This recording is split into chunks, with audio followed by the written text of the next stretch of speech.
Buenas tardes a todos. Soy Segundo Carafí, presidente del Centro de Estudios Cruz del Sur, quienes llevamos a cabo esta conferencia. En primer lugar, les quiero pedir disculpas por la demora al arrancar. Habrán visto que es un poco difícil manejar esta cantidad de gente. Les pido un fuerte aplauso por ustedes que agotaron las entradas del salón en 10 días.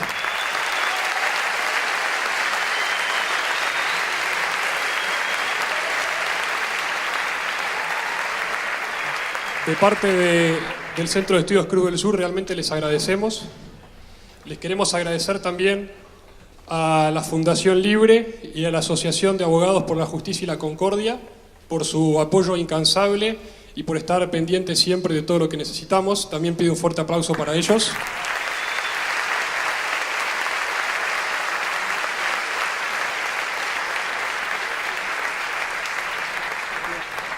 Quiero mencionar a algunas personas que para nosotros son muy especiales y hoy nos están acompañando acá, y es realmente un honor que estén de este lado dándonos su apoyo. Ellos son Gabriel Valerini, pastor evangelista y referente Provida; Francisco Neto, abogado y referente Provida;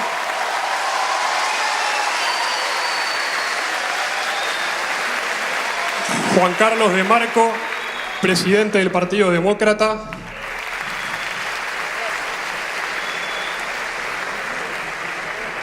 Carlos Maslatón, gran referente de la derecha argentina;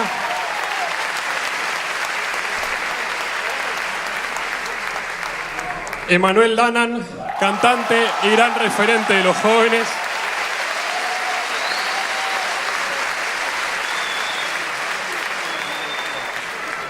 Juan José Gómez Centurión, militar retirado, héroe de Malvinas y quien dice próximo presidente;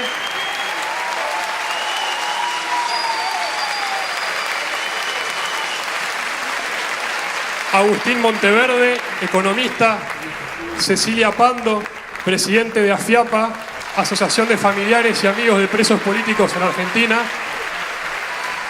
Silvia Ibarzábal, presidente de AFAVITA, Asociación de Familiares y Amigos de Víctimas del Terrorismo en Argentina; María Saldívar, periodista; Cristian Rodrigo Iturralde, escritor; y a los doctores Bosch, Solanet y Palacio Hardy, de la Asociación de Abogados por la Justicia y la Concordia.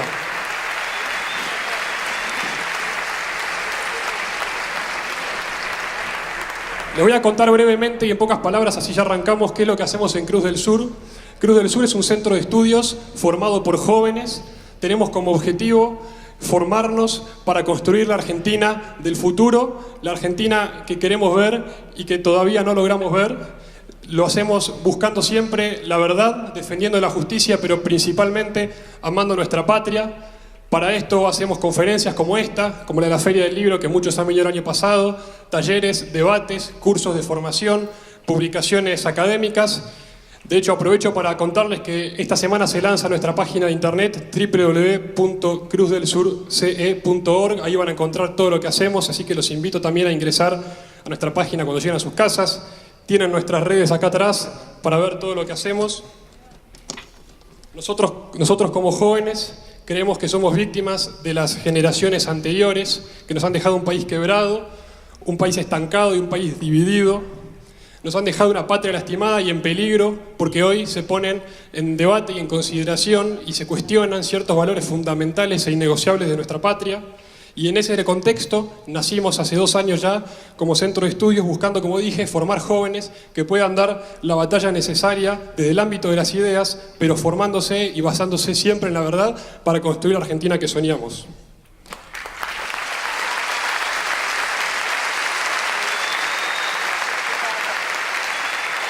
Ahora sí, les voy a contar cómo va a ser la conferencia. La dinámica va a ser la siguiente: van a hablar 30 minutos cada uno de los oradores.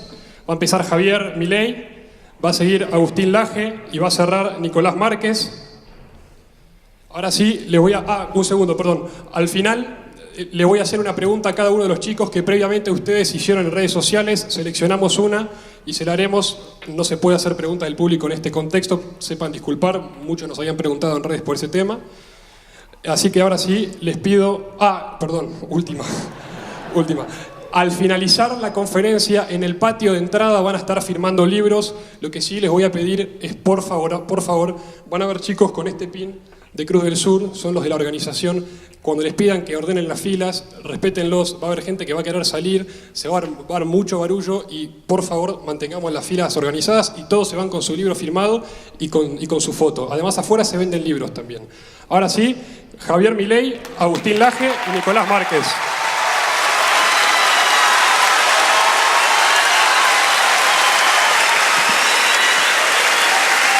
Qué impresionante la cantidad de gente que hay.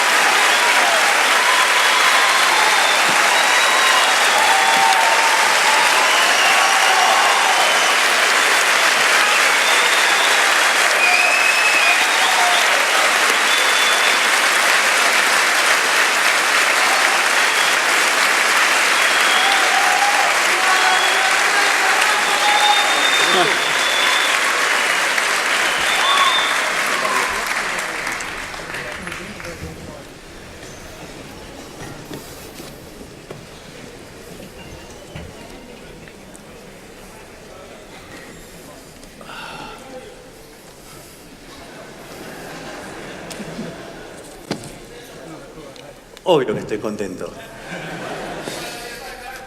Viva, carajo. Aparte, ¿cómo no estar contento ante tanto error tipo 2, no? Seguir haciendo todo mal y que salga bien, así es que más que contento. Bueno, mi conferencia es sobre nuestro enemigo el Estado. Y que tomemos conciencia que la batalla es contra los colectivistas, contra los adoradores de la religión del Estado. Básicamente, lo primero que hay que entender es, el Estado se financia con impuestos. Entonces, lo primero que tenemos que entender es el origen de la palabra. Impuestos. Nada de bueno de ahí puede salir. Los impuestos se crearon para cuando un reino dominaba a otro, le ponía las cargas. Impuestos. Es decir, que es un acto violento. Por eso yo suelo usar esto con un ejemplo, que es, suponga que ustedes están en su casa, viene el vecino y le golpea la puerta y le dice, che, dame la mitad de tus ingresos. Usted le dice, ¿qué te pasa? Se va. Al otro día vuelve su vecino, le dice, dame la mitad de tus ingresos. Pero te dije que no. Dice, no, pero acá hay un papel que dice que me los tenés que dar. Dice, ¿quién lo firmó? Yo. Obviamente lo van a sacar a patadas por poco. Al tercer día vuelve su vecino, les golpea la puerta, les dice, dame la mitad de tus ingresos. Te dije que no. Dice, acá hay un papel que dice que me lo tenés que dar. Me importa un rábano. Y aparece un grandote tipo Shaquille O'Neal y dice, ¿se lo das? Pongan esto como a ustedes se les dé la gana, pero es un robo. Los impuestos son un robo. Por eso, digamos, a mí siempre se me viene muy a la mente un coloquio de ideas donde estaba Vidal y le estaban haciendo un reportaje que más que nada era una tirada de centros todo el tiempo, y ella agarra y dice, yo les digo que arriesguen. ¿Y por qué no arriesgás vos, hija de puta?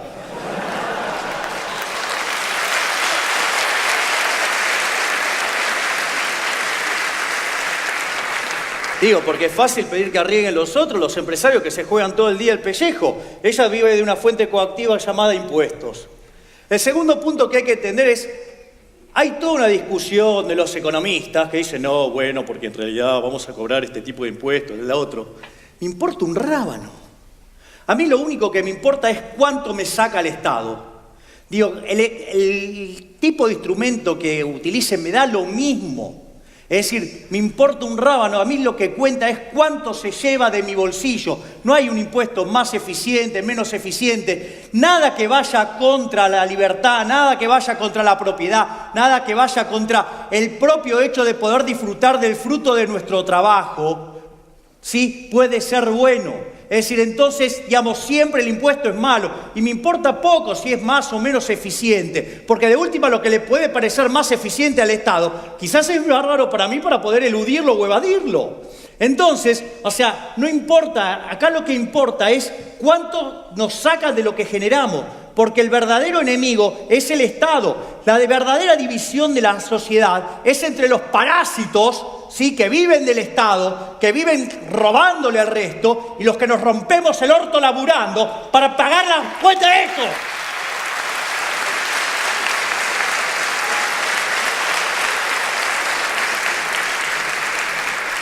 El otro punto es, ¿cuál es el interés de los políticos? Porque dicen, no, nosotros estamos preocupados por la gente. ¡Mentira! Es mentira, no les importa un rábano. Es decir, si ustedes creen que algún político se va a ocupar de ustedes, discúlpenme, pero se los voy a decir, el que cree eso es un pelotudo. Lo único que les importa es estar en el poder para afanar y vivir de nosotros. Es lo único que le importa. Por eso siempre menciono un caso que a mí me parece emblemático. Al Capone. Al Capone para mí es un héroe.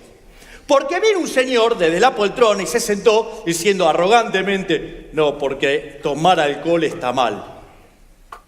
Ese señor, que desde la poltrona se le cantó eso, ¿sí?, lo que hizo fue romper el mercado, romper las transacciones voluntarias. Entonces, ¿qué había? Había gente que podía producir alcohol y había gente que lo quería tomar.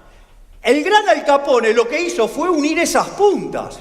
Y claro, como tenía el pelotudo de Elliot Ness corriéndolo por todos lados, evidentemente, bueno, el negocio era muy riesgoso. Como todo negocio muy riesgoso, obviamente tenía un retorno importante. Obviamente, que eso que generaba, que había gente que quería entrar y hay gente que, digamos, no querían que entre. Entonces, ¿cómo lo resolvían? A los tiros. Entonces, digamos, por culpa de una regulación estúpida, ¿sí?, al buen señor Al Capone, digamos, se lo tildaba de traficante, asesino, ¿sí? Digamos, un montón de cosas, todo por culpa del Estado, porque, digo, hoy no se mata a nadie por estar comprando y vendiendo alcohol. Sin embargo, el señor Al Capone, que era un traficante, según el Estado, que era, digamos, un asesino, terminó yendo preso por no pagar impuestos. Es decir, la única vaca sagrada es el culo de los políticos. Entonces, no. Entonces ahí aparecen dos problemas con lo que es la presencia del Estado. Digamos, cuando el Estado interviene se producen dos tipos de daño, lo que se llama un daño directo y un daño indirecto. El daño indirecto es ustedes tienen el fruto de su trabajo, no lo pueden aprovechar porque se lo está sacando otro tipo, ¿sí? Y entonces hay un montón de transacciones que ustedes querían hacer con esa plata y que ahora no la van a hacer porque se la sacaron del bolsillo. Eso es un daño directo. Es como este profesor, digamos, que me tocó lidiar en el programa de Novarecio. Claro, si llega a ganar el concurso del profesor del año, cobra un palo verde y dice, él que estaba con el Estado presente, dice, y sí, pero me sacan $350.000. Bienvenido al club.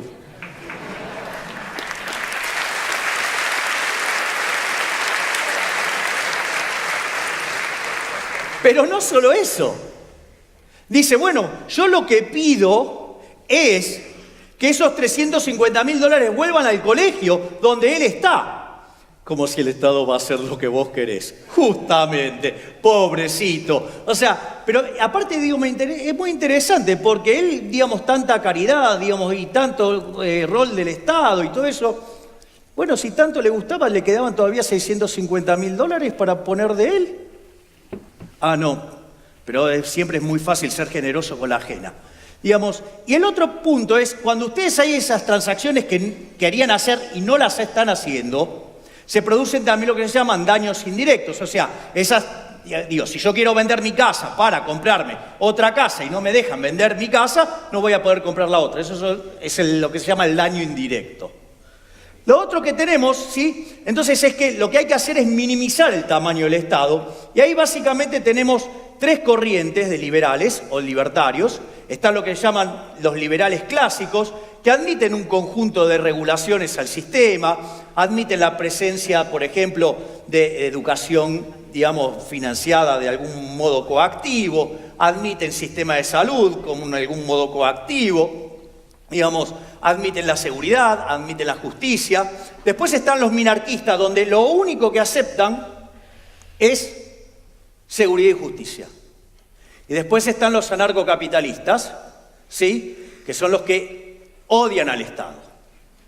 Digo, para los que tengan alguna duda, filosóficamente yo soy anarcocapitalista y soy, digamos, minarquista de corto plazo, donde creo que la solución de largo plazo es el anarcocapitalismo, porque lo que hay que entender es que el liberalismo clásico tiene un defecto de origen, aun cuando fuera minarquista. ¿Por qué? Porque en realidad, cuando yo estoy pidiendo que el Estado me dé seguridad y justicia y le estoy pagando impuestos, sí, y supuestamente lo quiero para que me proteja la propiedad, y lo primero que estoy haciendo es dejar que me violente la propiedad, con lo cual es una inconsistencia. Por ende, digamos, lo que hay que comprender es que el camino es hacia el anarcocapitalismo, es decir, una sociedad guiada por el orden espontáneo, donde el Estado que tenemos hoy no es ni más ni menos que una solución tecnológica que, con el correr del progreso tecnológico, podríamos eliminarla.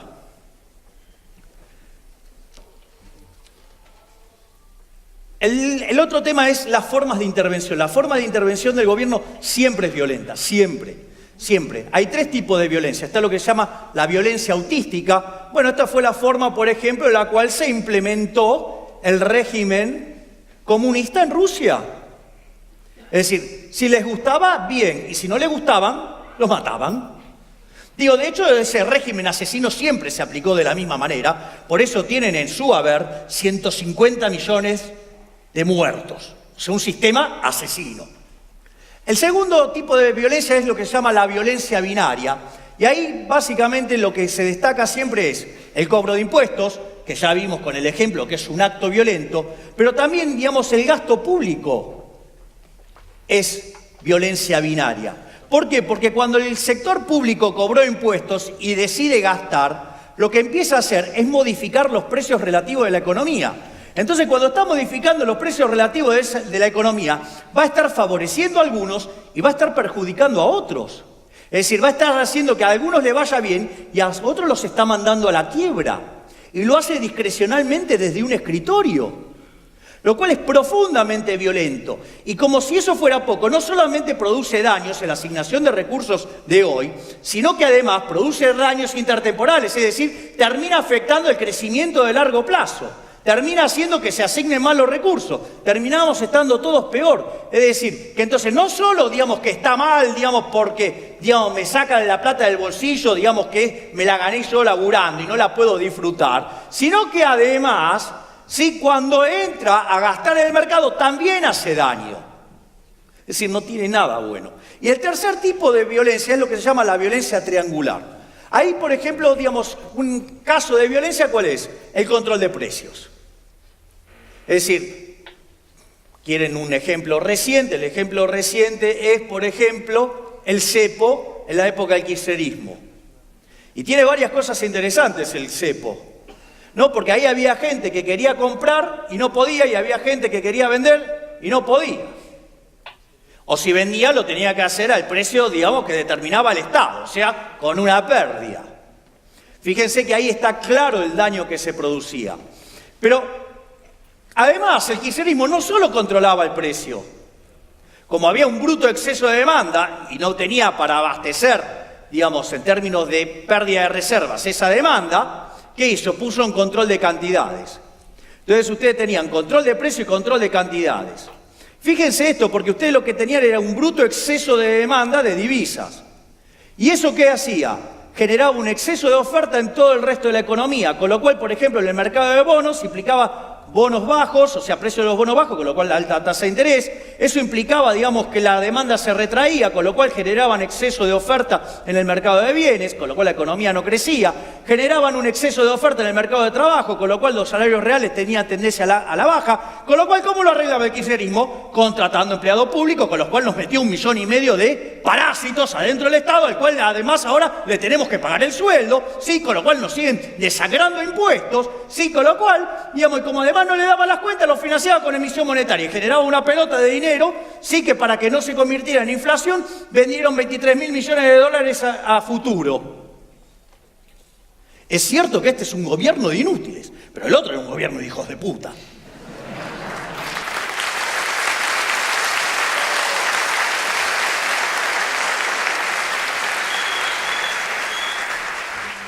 Ahora bien, Habrán visto que siempre, nunca falta el boludo buenintencionado que dice, no, pero el Estado puede gastar bien. ¡Bullshit! ¡Nunca gasta bien! ¡Nunca! Es decir, ya les quedó claro que la sacan por la fuerza, que es un acto violento, que tiene daños directos, que tiene daños indirectos, que es un montón de porquería. Pero aún así, digamos, no, pero puede gastar bien. ¡No! Friedman decía, hay 4 formas de gastar. La primera forma de gastar es gastar la de uno en uno mismo. Es decir, ¿qué mejor que uno mismo para maximizar beneficios? Si acaso, digamos, uno sabe bien lo que le costó ganarla, sabe bien lo que quiere, con lo cual nadie puede hacer mejor que ustedes esa operación. Tienen todos los costos internalizados y conocen todos los beneficios. Es más, miren el caso ridículo. Supongan que a ustedes le ponen un agente fiscal al lado para que gasten lo que ustedes quieren gastar. Aún así van a estar peor. Porque no es gratis, le tienen que pagar, con lo cual van a estar peor. La segunda forma de gastar es gastar la de ustedes en otros. Son los regalos. ¿Qué trata de hacer uno con el regalo? Y quedar bien gastando lo menos posible. Es decir, minimizan el costo. Minimizan el costo, pero de vuelta, de última la están haciendo con la propia. La tercera forma de gastar es gastar la de otros en uno mismo. Entonces, siempre pongo el ejemplo de los ejecutivos de las firmas. Los ejecutivos de la firma, cuando viajan pagado por la firma, no viajan en ejecutiva, viajan en primera. Ahora, cuando viajan con la familia para irse de vacaciones, ahí van todos en turista. Es decir, siempre es fácil gastar de la del otro. Algo así como, ya la dije alguna vez, con el culo ajeno somos todos putos.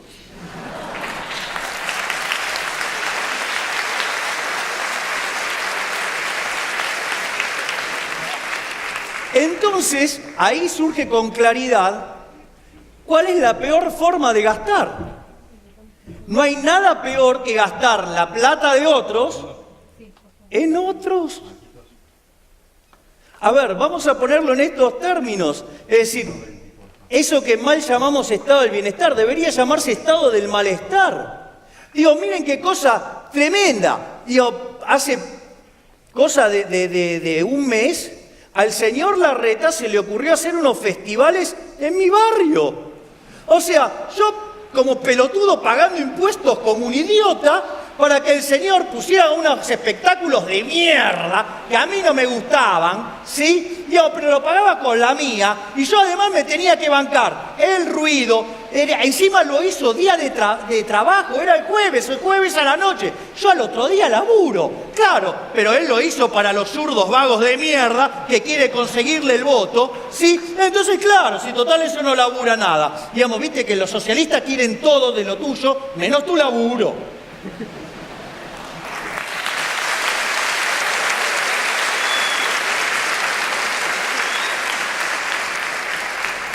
El otro problema que tenemos es la corrupción. Entonces es interesante el tema de la corrupción, porque ahora están todos entusiasmados, es buenísimo. Pasan cosas en Argentina que son fabulosas para ver la calidad de mierda de algunas personas. Dicen, ¡qué bueno! Ahora esta vez van presos los empresarios. Les aviso que todavía políticos no fueron muchos presos, ¿no? O sea, muchos no hay, respecto a los que debería haber. Pero están contentos porque van a meter preso a empresarios. Es una locura. Eso significa que no entienden un carajo. Porque la corrupción es inherente a la existencia del Estado. ¿Por qué? Porque supongo que ustedes tienen una empresa y tienen un empleado corrupto. ¿Cómo sería un empleado corrupto? Alguien que está, por ejemplo, en el departamento de compras y compra más caro para llevarse una tajada. ¿Cuál es el problema?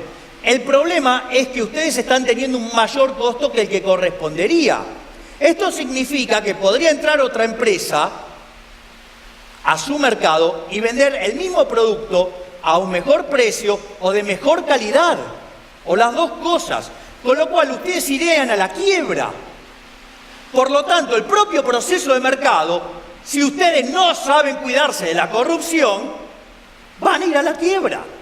Por ende, digamos, el sector privado también tiene los mecanismos por los cuales, sí, para cuidarse de eso. ¿Por qué? Porque le duelen el órgano más sensible de todo, que es el bolsillo. Ahora, ¿cuál es el problema con el Estado? El problema con el Estado es que se financia con una fuente coactiva de ingresos. Haga las cosas bien o haga las cosas mal, esa fuente sigue estando ahí. Entonces, fíjense lo que pasa. Básicamente, cuando ustedes aparece el Estado, ustedes ahí tienen un problema porque hay algunos empresarios que descubren que es mejor hacer negocio con el político chorro, jodiéndole la vida a los trabajadores y a los consumidores, que compitiendo con precios más bajos o con productos de mejor calidad. Es decir, mire, esto es muy fácil. Ustedes pueden detectar muy fácilmente a un empresario. Plantéenle los temas del libre comercio. Usted le dice, no, mire, la verdad que para poder ser competitivos y no estar arruinando los salarios, que además eso hace que se vuelvan caros los alimentos y se multipliquen los pobres, lo que habría que hacer es bajar los impuestos. ¿Y qué le contesta el empresario? No baje los impuestos. ¿Por qué? Porque a cambio de eso, ¿qué pide? Pide protección. Entonces ahí, digamos, no compite, tiene asegurada la quintita y paga salarios de morondanga y tiene un producto de morondanga. Lo hacemos hace 80 años, así estamos, cada vez más pobres. De ser el quinto país más rico del mundo, somos 65. ¿Sí? Después hay otro tipo de empresarios que no les queda otra que tratar de esquivar al fisco, tratar de esquivar a los corruptos. Es decir, son tipos que viven a la defensiva, tipos que en lugar de ver cómo servir al prójimo con bienes de mejor calidad o mejor precio, están preocupados a ver cómo hacen para cumplir con el fisco. Es decir, siempre digo, me viene a la cabeza mi amigo Lázari, tiene 21 vencimientos impositivos a lo largo del mes, en 22 días hábiles, vive pendiente de pagarle al parásito, una locura. Entonces, pero eso no queda ahí. Aparece el funcionario público y descubre que con una regulación o con algún tipo de artilugio puede mandar a la quiebra a una empresa.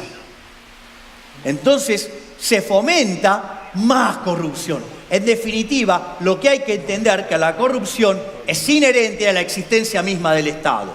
Bien, entonces ahora vamos a cosas que a mí me divierten mucho, que es la discusión entre el socialismo y el capitalismo. Siempre digo, como preludio a todo esto, diría que básicamente, que sería lo más interesante, es los zurdos son el club de las porongas cortas.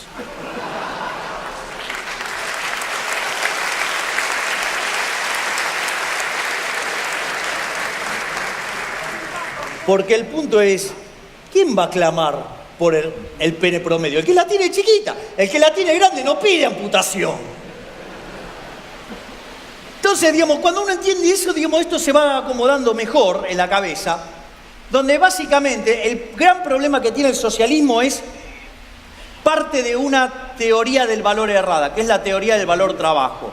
Vendría a ser como que las cosas valen según la cantidad de trabajo que tienen incorporada. Y eso la verdad que es una pelotudez del tamaño de una casa, para ser elegantes. ¿Por qué? Porque supongan lo siguiente, no sé, digo, porque es equivalente a sumar costo. Entonces yo siempre hago el ejemplo de que suponga que yo llego acá y nadie toma vino. Digo, bueno, ¿qué hago? Me consigo la uva, me consigo la botella, me consigo la etiqueta, me consigo el corcho, todo. Y como además soy el único que va a vender vino acá, les cargo un bruto margen. Sucede que estamos en una sociedad de abstemios. Les pido por favor que sean educados y ordenados en lo que me van a decir que tengo que hacer con la botella, pero digo, está claro lo que tengo que hacer. O sea, raro es que no haya aumentado todavía la demanda de vaselina. El segundo problema es, si ustedes las cosas tienen un valor objetivo, que es la cantidad de trabajo, no tiene incentivo a hacer intercambios. Porque si tuviera más trabajo, el que tiene más trabajo incorporado no estaría dispuesto a dárselo al que tiene menos, con lo cual solamente podrían intercambiar cosas que tienen la misma cantidad de trabajo. Con lo cual la cantidad de intercambio sería muy, muy chiquitita y la verdad que casi imposible de encontrar semejante similitud. Pero no solo eso, fíjense que además, digamos, a partir de ahí sale la teoría de la explotación. ¿Por qué? Porque en realidad si ustedes tienen ganancia, entonces claro, si es ganancia, digamos, eso es la plusvalía. Entonces claro, digamos, eso digamos, lo están explotando digamos, al trabajador, porque lo generó el trabajo y eso tendría que estar totalmente tomado por los costos. Ahora, fíjense qué interesante, ¿no? Porque cuando uno mira el progreso tecnológico, sí, el progreso tecnológico siempre ahorra trabajo. O sea que, en el fondo, digamos, o sea, o los capitalistas son unos pelotudos, digo, que generan progreso tecnológico cuando podrían seguir explotando a la gente, o la otra, ¿no? Digamos, o sea, o son benefactores, porque entonces bajan la explotación. Sin embargo, el surdería está en contra de la tecnología. ¿Sí?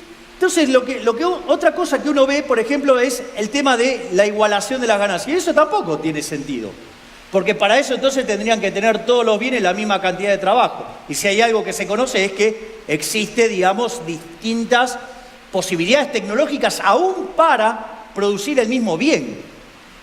O, por ejemplo, miren qué ridículo, ¿no? Suponga que efectivamente las cosas se determinaran por los costos. No habría quiebras.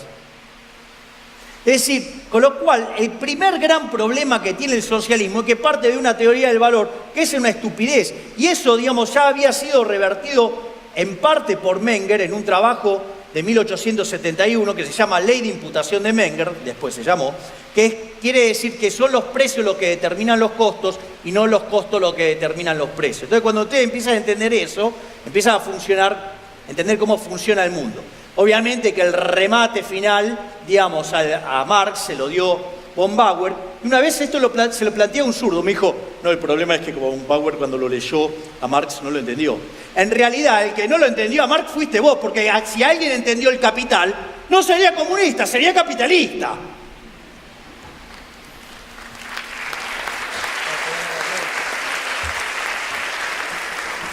Entonces, el punto es cómo es entonces la teoría del valor, digamos, en un mundo no tan brutal como el de los socialistas con esa teoría estúpida, que es básicamente la teoría de la distribución, ¿sí?, que surge de la teoría del valor subjetiva. Básicamente los precios van a estar determinados por las preferencias y por la escasez. Y así, en función de eso, lo que ustedes van a tener es que la distribución del ingreso va a estar ligada a ese fenómeno. ¿Por qué? Porque por ejemplo, un trabajador, ¿qué va a recibir? El valor del producto marginal de trabajo, es decir, su productividad marginal multiplicado por el precio. En el precio entran las preferencias y la escasez y la productividad. Es decir, que si ustedes hacen un bien de mejor calidad, donde sirven al prójimo con bienes de mejor calidad a un mejor precio y además son productivos, se van a llenar de guita, pero se van a llenar de guita porque son ¿qué? Son un benefactor social, son una máquina de generar riqueza, son una máquina de prosperidad. Entonces, digo, eso es lo que determina en el capitalismo el éxito. Entonces, ahí, digamos, hay otros problemas, o sea, uno es, por ejemplo, el tema de la torta, ¿no? Entonces, digo, claro, en la estupidez esta del teoría del valor trabajo, todo parece que, digamos, había una torta, y eso, digamos, el salame de John Stuart Mill dijo, no, porque la producción es independiente de la distribución. No, justamente una de las cosas que demostró Hayek es, primero, que ustedes no son fenómenos separados, son parte del mismo fenómeno, y la verdad es que si ustedes no van a sacar los réditos del trabajo que ustedes van a hacer, van a trabajar menos, hay un problema de incentivos, con lo cual, eso lo que va a hacer es que la torta sea cada vez más chica. Por eso, digamos, los países socialistas cada vez se hunden más, cada vez son más pobres. ¿Quieren un buen ejemplo reciente? Miren Venezuela, tienen un palo verde abajo de cada individuo y no tienen para morfar, no tienen para limpiarse el culo. Entonces, ahí está el gran problema. Y además, el mercado es un proceso un proceso de descubrimiento, decía Hayek. Entonces, claro, porque ustedes pueden, cuando viene el boludo de Piketty y dice, no, porque la heredera de Peugeot, me importa un carajo lo que heredó, porque hace 3 modelos malos y va a la quiebra. El capital no viene determinado por quién lo pone del lado de la oferta. Lo determina el consumidor decidiendo a quién le compra. Y al que no le compra se va a la quiebra. Por eso el tema ese de la herencia se lo pueden meter en el orto también.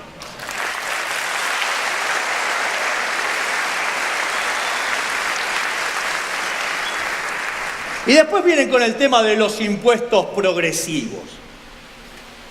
Fabuloso, impuestos progresivos. Pregunta, ¿cuántos están dispuestos a aceptar el trato desigual frente a la ley?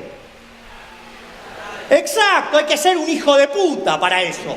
¿Por qué? Porque en realidad, y eso es lo que proponen con la mierda esa de los impuestos progresivos, porque es para aquel que gana más plata, cargarlo con una carga fiscal adicional, una más que proporcional. Es decir, lo tratan desigualmente frente a la ley. O sea, lo cual es una salvajada. Entonces, no solo que lo roban mediante los impuestos, lo cual es un robo, lo cual es un acto violento, sino que además tratan desigualmente a la gente frente a la ley. ¿Por qué? Porque cuanto más exitosos son, es decir, cuanto más sirven al prójimo, conviene de mejor calidad, un mejor precio, y el mercado los hizo un héroe, van a venir los zurdos y los van a castigar.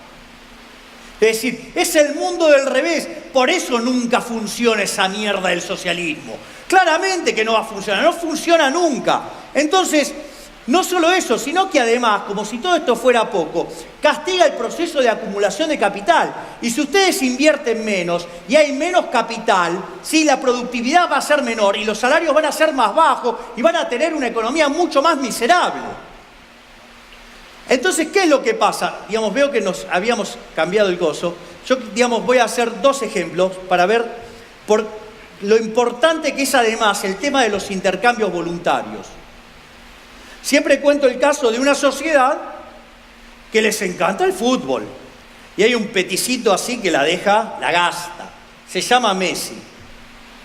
Ahora, claro, digamos, si yo lo tengo a Messi en el equipo, seguramente voy a salir campeón. Entonces todos quieren tenerlo a Messi. Entonces Messi dice, ok, todos quieren tenerme a mí. ¿Qué dice? ¿Yo quiero más plata? Es obvio. Entonces, en ese contexto, dice, bueno, yo me quiero llevar 2 recaudaciones de estadio. Con lo cual, aquel equipo que lo contrate a Messi va a tener que duplicar el precio de las entradas. En ese contexto, los únicos que están dispuestos a pagar por eso son los catalanes. Entonces va y juega en el Barcelona. El Barcelona va, juega, gana, les gana todo, les pega un baile de novela. Es más, digamos, frente a semejante fiesta, van y todos se pasean en paños menores, en traje de Adán, en Madrid, digamos, fruto de haber ganado y haberlos aplastado y humillados a lo largo de toda la liga. Ahora, digo, no va a faltar el pelotudo que mire y diga, pero miren qué desigual es la distribución. Messi un montón de plata, después viene el equipo del Barcelona con sus directivos, después vienen todos los españoles menos los catalanes, y por último los catalanes. Entonces dice, no, mire lo que gana Messi respecto al resto de los catalanes. Esto es injusto. La pregunta es, pelotudo, ¿se te ocurrió pensar la felicidad que derivaron todos los catalanes de haberse hecho toda esa fiesta? Segundo, cuando quieras redistribuir, digamos, vas a afectar los incentivos. Fíjense lo que le pasó al Real Madrid, se le fue Ronaldo. Ahora no gana, ahora están todos a las puteadas. Miren cómo les cayó el bienestar. Claro, pero eso no entra en las cuentas nacionales. Eso no entra en el cómputo de la felicidad. Consecuentemente, se están olvidando una parte. Acá lo que importa es que todos los intercambios fueron voluntarios. Claro, obviamente, si ustedes le preguntarían a un hincha de Barcelona si quisieran para ver el mismo espectáculo pagar una entrada más barata, y sí, es obvio. Pero con la entrada más barata no pagan ver a Messi. Entonces, cuando ustedes se meten con eso, que surgió de intercambio voluntario, lo que van a hacer es dañar el sistema y van a estar peor. Ahora yo les propongo otra sociedad. Subo al colectivo con mi amiga Cristina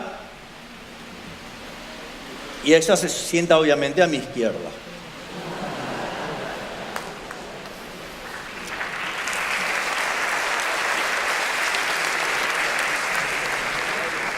Entonces sube un señor con los bolsillos reventando de dinero. Entonces eso a ella le produce una ira profunda. Básicamente porque le parece que es desigual la forma en la cual está distribuida la riqueza en ese colectivo. Entonces agarra un bate que hay en los colectivos para pegarle a las ruedas, y le pone el bate en la cabeza al señor, sin pensar si esa plata era para o no operar los ojos del hijo que se está por quedar ciego. Entonces agarra el bate y le dice: o me das toda tu plata o te rompo la cabeza de un batazo. El señor dice: yo quiero salvar los ojos de mi hijo, entonces lo que voy a hacer es bancármela, porque muerto no lo puedo hacer. Entonces, ¿qué hace? Le da la plata, y suponiendo que Cristina no se la gasta en carteras, que no se la gasta en hoteles, que no se la gasta en zapatos, que no se los gasta en los zapatos de suela roja y lo hace pintar de negro para que no sepamos dónde los compró. Digo, al margen de todas esas cosas, supongamos que distribuye o redistribuye igualitariamente en el colectivo toda esa plata. ¿Alguien podría decirme que esta segunda sociedad, donde todos tienen lo mismo, es más justa que la primera? Jamás, porque estuvo precedido de un acto violento, fue un robo. Entonces, digo, más allá de todo esto, sigamos.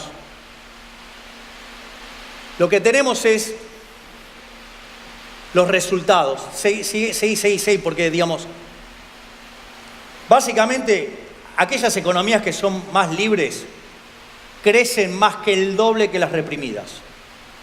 Aquellas economías que son más libres tienen un PBI per cápita más de 8 veces más grande que el de las economías reprimidas. Aquellas economías que son más libres, el decil más bajo tiene un ingreso 11 veces más grande que el de las economías reprimidas, pero además es el doble que el ingreso promedio, con lo cual el que está en el decil más pobre del país libre está mejor que el 75% de la gente del país reprimido. Es decir, es mejor, ¿sí?, ser cola de león que cabeza de ratón, salvo que seas de los jerarcas comunistas, ¿no? Como sea Chávez y su hija que heredó, o Maduro, Castro y su hijo. Es más, los países más libres tienen 25 veces menos de pobres. Entonces, la pregunta es, ¿por qué entonces? Porque es un negocio para los políticos, ¿sí? Entonces, yo lo que quiero es ir avanzando. Digamos, estos son temas de distribución del ingreso, la mentira de los nórdicos, todas las falacias socialistas, que por cuestiones de tiempo no las voy a presentar. Pero lo que hay que entender es esto. En primer lugar, una de las cosas que queda bien claro a la luz de los datos que acabo de contar es que el capitalismo es muchísimo más productivo. No solo que genera mucho menos pobres, distribuye mejor y además, no solo eso, tiene muchísimo menos pobres.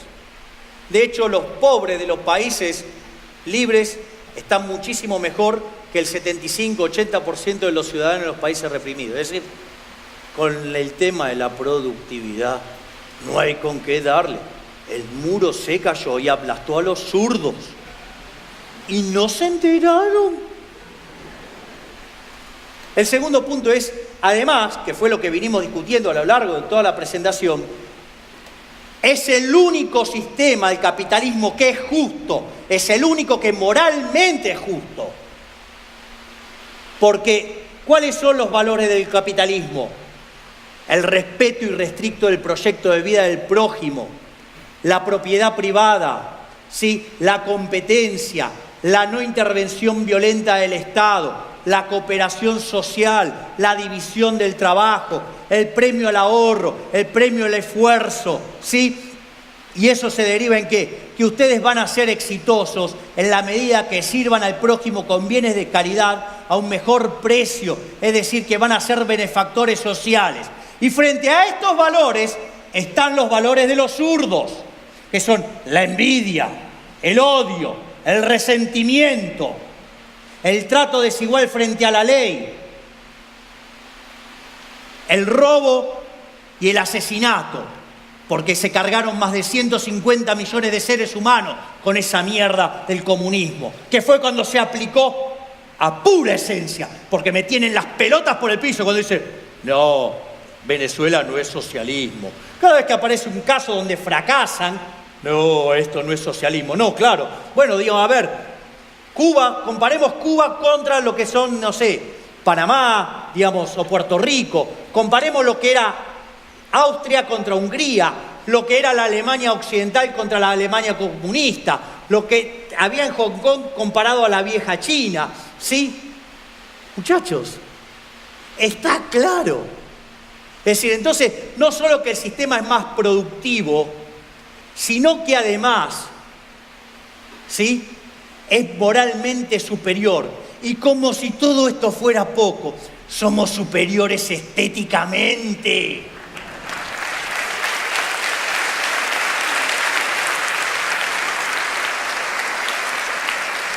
Miren lo que es New York. En New York, digamos, estaban, hasta que un hijo de puta se le ocurrió voltearla en las Torres Gemelas, pero siguen teniendo un montón de cosas lindas. El puente de Brooklyn, pueden mirar el Empire State, pueden mirar la Estatua de la Libertad, pueden mirar el Guggenheim. ¿Y cómo eran los edificios en la Unión Soviética? Eran cuadrados, grises, con ventanas chiquititas, sin luz, adentro era una podredumbre, los baños eran inmundos. Es decir, es más, miren lo que era el auto de mierda que tenían el Lada, la mierda que era el Dacia. En cambio nosotros tenemos la Ferrari, tenemos el Lamborghini, digamos, tenemos el Lotus, tenemos el Mercedes-Benz, digamos, tenemos el Bentley, digamos, tenemos el Rolls-Royce. Y ellos, esas catraminas asquerosas. Además, nosotros inventamos la minifalda.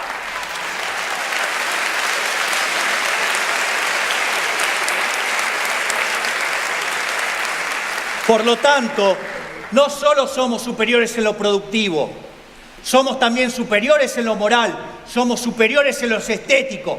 No hay alternativa, somos mejores en todo. Tomen conciencia de ello y vamos por ellos. Sí, zurdos hijos de puta, tiemblen. La libertad avanza. ¡Viva la libertad, carajo! ¡Vamos!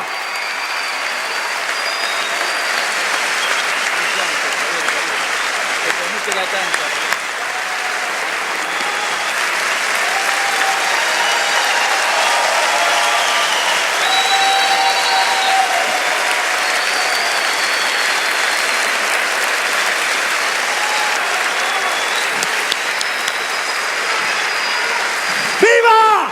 ¡Viva la libertad, carajo!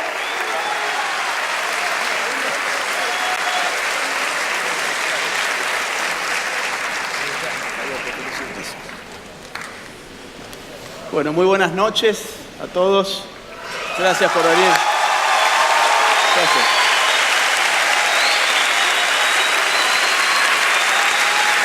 Muchas gracias, gracias. Ustedes saben que en verdad yo no los puedo ver muy bien. No sé si hay una forma de bajar un poquitito la luz. Me gusta ver un poco al público, no vaya a ser que alguien aparezca con un balde a tirarme con pintura, como nos pasó con Agustín la otra vez. Quiero empezar dedicándole en verdad esta conferencia a un zurdo que apareció en mi Instagram diciendo que nosotros llenábamos salones porque íbamos al interior de la Argentina donde la gente es bruta. Bueno, ahora fíjese, Buenos Aires está repleto, así que va dedicado para él y para todos los que piensan como él, porque ustedes saben que en verdad la izquierda... Muchas gracias. Se ve mejor. Ustedes saben que no hay nada más elitista que la izquierda, en verdad. La izquierda teatraliza un apoyo popular que en verdad no tiene otra cosa que una relación de vanguardias. Es decir, las izquierdas son las vanguardias del pueblo. No se mezclan con el pueblo, lo dirigen. ¿Hacia dónde? Hacia donde las izquierdas quieren dirigir al pueblo. Por eso es que cuando el pueblo no se suma a los eventos que hace la izquierda, sino que van a nuestras charlas, bueno, es un pueblo estúpido, es un pueblo ignorante que debe ser del interior de la Argentina, donde están todos los campesinos, pensará este sujeto de acá de Buenos Aires. Voy a ir rápido porque tengo media hora. No se van a divertir tanto conmigo, pero espero que puedan sacar algunos conceptos que me parece importantes tener en claro, volver a encontrarles un sentido, ponerlos bajo una lupa crítica, volverles a conferir sentido en un mundo en el cual las palabras empiezan a tener tantos sentidos que ya no sabemos ni qué queremos decir con ellas, y aparecen también muchas palabras que directamente no tienen sentido alguno y sin embargo se usan por todas partes. A mí lo que se me pidió fue una conferencia titulada justamente Los nuevos ataques a la libertad, y me dijeron enfócate en esta media hora en la cultura. Yo pedí como 2 horas y media para poder hablar, pero bueno, me dijeron tenés media hora, así que vamos a ir bien rápido. Yo soy un obsesivo con los conceptos. A mí me gusta siempre que la cuestión que está plasmada en el título, yo poder hacer una crítica sobre los conceptos que están sumergidos allí, y es lo que voy a intentar con la ayuda de quien esté manejando la computadora. Le voy a ir pidiendo un siguiente. Tenemos un gran problema. Atrás. Tenemos un gran problema. A ver. Nuevos ataques a la libertad. Muy bien, ¿y qué es la libertad? Si ustedes me van a responder, es el respeto irrestricto, el proyecto de vida de los demás, pero me parece que la temática da para que lo discutamos un poquito más. Y para, ¿por qué no?, volver a pensar aquello de que es el respeto irrestricto por los proyectos de vida de los demás. Podemos volverlo a poner en tela de juicio. A ver, el gran problema con la libertad es su multivocidad, es su polisemia. Los marxistas también dicen estar a favor de la libertad, cuidado. Solamente que la libertad del marxismo se realiza en la medida en que la propiedad privada ya no explota al individuo. Esa es la diferencia, pero ningún marxista va a asumir que es un liberticida. Te van a decir al revés. Lo que ustedes están diciendo es libertad burguesa. La libertad real, como la democracia real en su momento, es la nuestra. Entonces, tenemos un problema que es la multivocidad de la palabra libertad, que significa muchas cosas al mismo tiempo, y necesitamos especificar qué queremos decir por libertad, sobre todo los liberales, cada vez que decimos que estamos defendiendo esa libertad y que esa libertad está bajo ataque, como hemos visto en el título de esta conferencia. En segundo término, tenemos problemas conceptuales de hoy que los vamos a ver en esta charla también. Mientras tanto, pido un siguiente, por favor. Claro, a ver, la distinción entre los distintos tipos de libertad no es algo nuevo. Desde la Revolución Francesa podemos encontrar la clásica distinción que haría Benjamin Constant entre la libertad de los antiguos y la libertad de los modernos. Él se da cuenta en ese marco de revoluciones burguesas, liberales, que un nuevo concepto de libertad que no se registraba en la antigüedad había aparecido en el mundo. Tanto así que dijo, existe una libertad de los antiguos y una libertad de los modernos. Y la libertad de los antiguos no necesariamente tiene que ver con la libertad que estamos pensando hoy nosotros en un mundo moderno. ¿Por qué? Porque para los antiguos la libertad era más bien un concepto colectivo y político. Éramos libres, por ejemplo, en la Atenas clásica, en la medida en que teníamos estatus de ciudadano para tener parte del gobierno de la polis. La libertad estaba sujeta a la posibilidad de participar políticamente para ordenar el espacio común. Constant dice, ese no es el concepto de libertad que aparece hoy en el mundo moderno. El concepto de libertad del mundo moderno refiere a otra cosa totalmente distinta y que puede ser incluso opuesta a lo que los antiguos pensaban de libertad. Ese concepto refiere al marco de vida privada de ese individuo en el cual nadie tiene derecho a intervenir. Tenemos una libertad pública y sobre todo política, que es la libertad de los antiguos, y una libertad que encuentra el espacio de lo privado como espacio de su realización.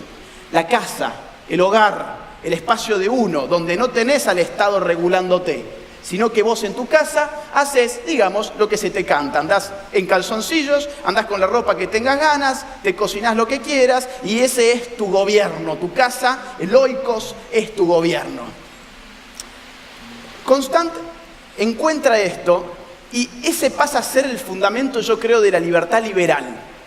Si decimos que hay muchas libertades, el fundamento de la libertad liberal es la libertad de los modernos de Constant. El fundamento de la libertad demócrata es la libertad de los antiguos. Rousseau, vamos a ser libres en un cierto sistema en el cual nos enajenamos a una voluntad general. Es decir, estos dos conceptos siguen hoy y marcan un sistema liberal y un sistema democrático que, exacerbado bajo su propia lógica, deviene en populismo, demagogia o como ustedes quieren llamarlos. Vamos a la próxima para que vean que yo quiero mostrarles y que podamos sacar acá en limpio que hay muchos tipos de libertad. Eso es lo que a mí me interesa, e identificar cuál es la libertad del liberalismo. Hayek, ¿lo conocen a Hayek varios de acá? Sí, bien. Hayek escribe, muchos libros, Los Fundamentos de la Libertad, por ejemplo, él se dedica a analizar la libertad. La fatal arrogancia, su último libro, también se revela contra la liberación. Es decir, hoy cuando las izquierdas te proponen la libertad, te hablan en clave de liberación, que no es lo mismo que libertad. Ahí también hay un gran punto. Pero Hayek dice, a ver, acá hay dos grandes tradiciones de libertad. Básicamente, la tradición inglesa y la tradición francesa. Básicamente. Una es empirista y la otra es racionalista. ¿Cuál es la diferencia entre las dos? Que la libertad empirista es una libertad basada en un orden espontáneo, evolutiva, conforme al ensayo, a la prueba, al error. El common law inglés. La idea de podemos armar un orden que sin embargo se conduzca de forma espontánea con arreglo a un elemento que es clave en la filosofía libertaria de Hayek, que es la tradición. Yo la verdad que no entiendo cuando estos que damos en llamar liber progres dicen que Hayek era un progresista como ellos. Hayek era un tradicionalista y eso se ve sobre todo en la fatal arrogancia.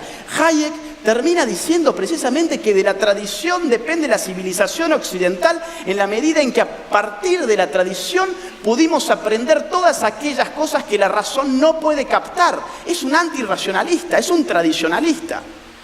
Contrariamente, empieza a ver la filosofía francesa y dice, no, acá el concepto de libertad no tiene nada que ver con esta idea de orden espontáneo. Acá estos liberales, por ejemplo, la Revolución Francesa, que de liberal en estos términos no tiene un pelo, ¿qué hicieron? Dijeron, vamos a crear un orden racional en nuestra cabeza, es decir, una ideología, un orden social que aparece acá y no en las calles, y de acá lo vamos a pasar a las calles. La razón va a ser el vehículo a partir del cual podemos nosotros crear la sociedad perfecta. El marxismo es hijo de esto. Es el constructivismo social. Y Hayek distingue entonces otros dos tipos de libertad. La libertad tradicionalista, propiamente inglesa, y la libertad ultrarracionalista, que está más emparentada con las filosofías francesas. Hayek termina ofreciendo en Los Fundamentos de la Libertad una conceptualización muy clara. Él dice, la libertad es ausencia de coerción, siendo la coerción la amenaza o el uso de la fuerza para imponer la propia voluntad sobre otro. Y la organización que monopoliza la fuerza en el mundo moderno, ¿cómo se llama? El Estado, Max Weber. El Estado es la organización que monopoliza el uso de la fuerza sobre un territorio. Es decir, el Estado es el principal agente que estropea nuestra libertad porque es el que coerciona a los individuos. Y empieza a ordenarlos racionalmente como si fuesen piezas de ajedrez, un rompecabezas racional. Vamos a la próxima, vamos a ir avanzando con todas estas cuestiones. Isaiah Berlin, otro liberal. Él dirá, existe una libertad negativa, una libertad positiva, no en términos valóricos, no buena, mala. Dice, libertad negativa es aquella libertad en la cual entendemos que uno es libre porque tiene libertad de, por ejemplo, tengo libertad de dar esta conferencia. ¿En qué medida? En la medida en que no hay una prohibición que a mí me impida dar esta conferencia, por ahora. Ahora, libertad para, que es la libertad positiva en Isaiah Berlin, es la libertad de que los propios caprichos se hagan realidad independientemente de las fuerzas que nos condicionan. Es decir, todos estamos...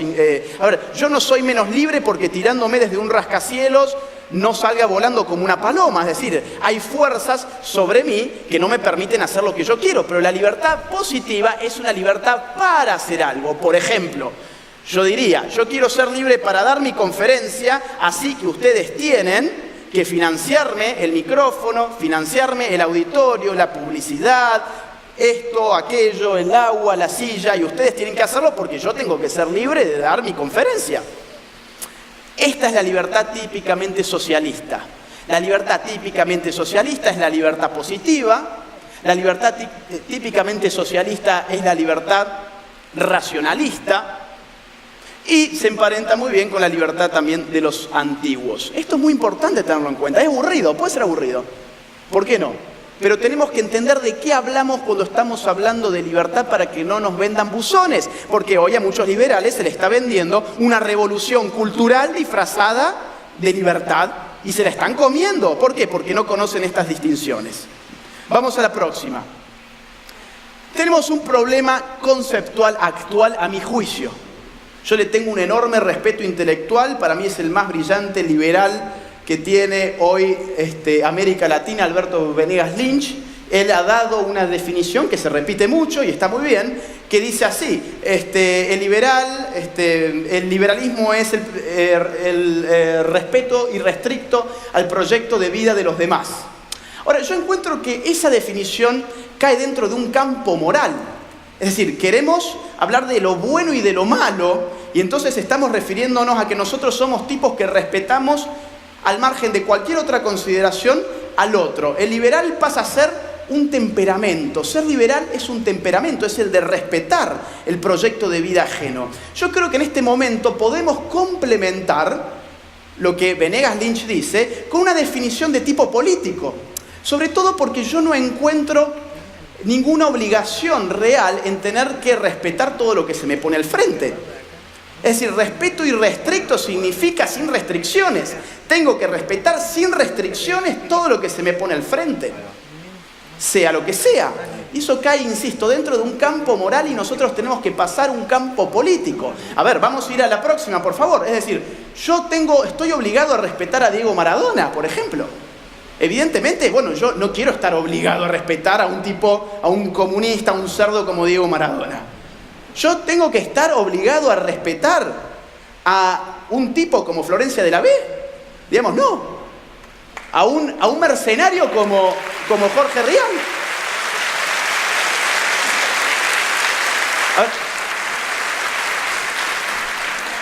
O sea, a ver, una cosa es el respeto y otra cosa es abstenerse de hacer daño.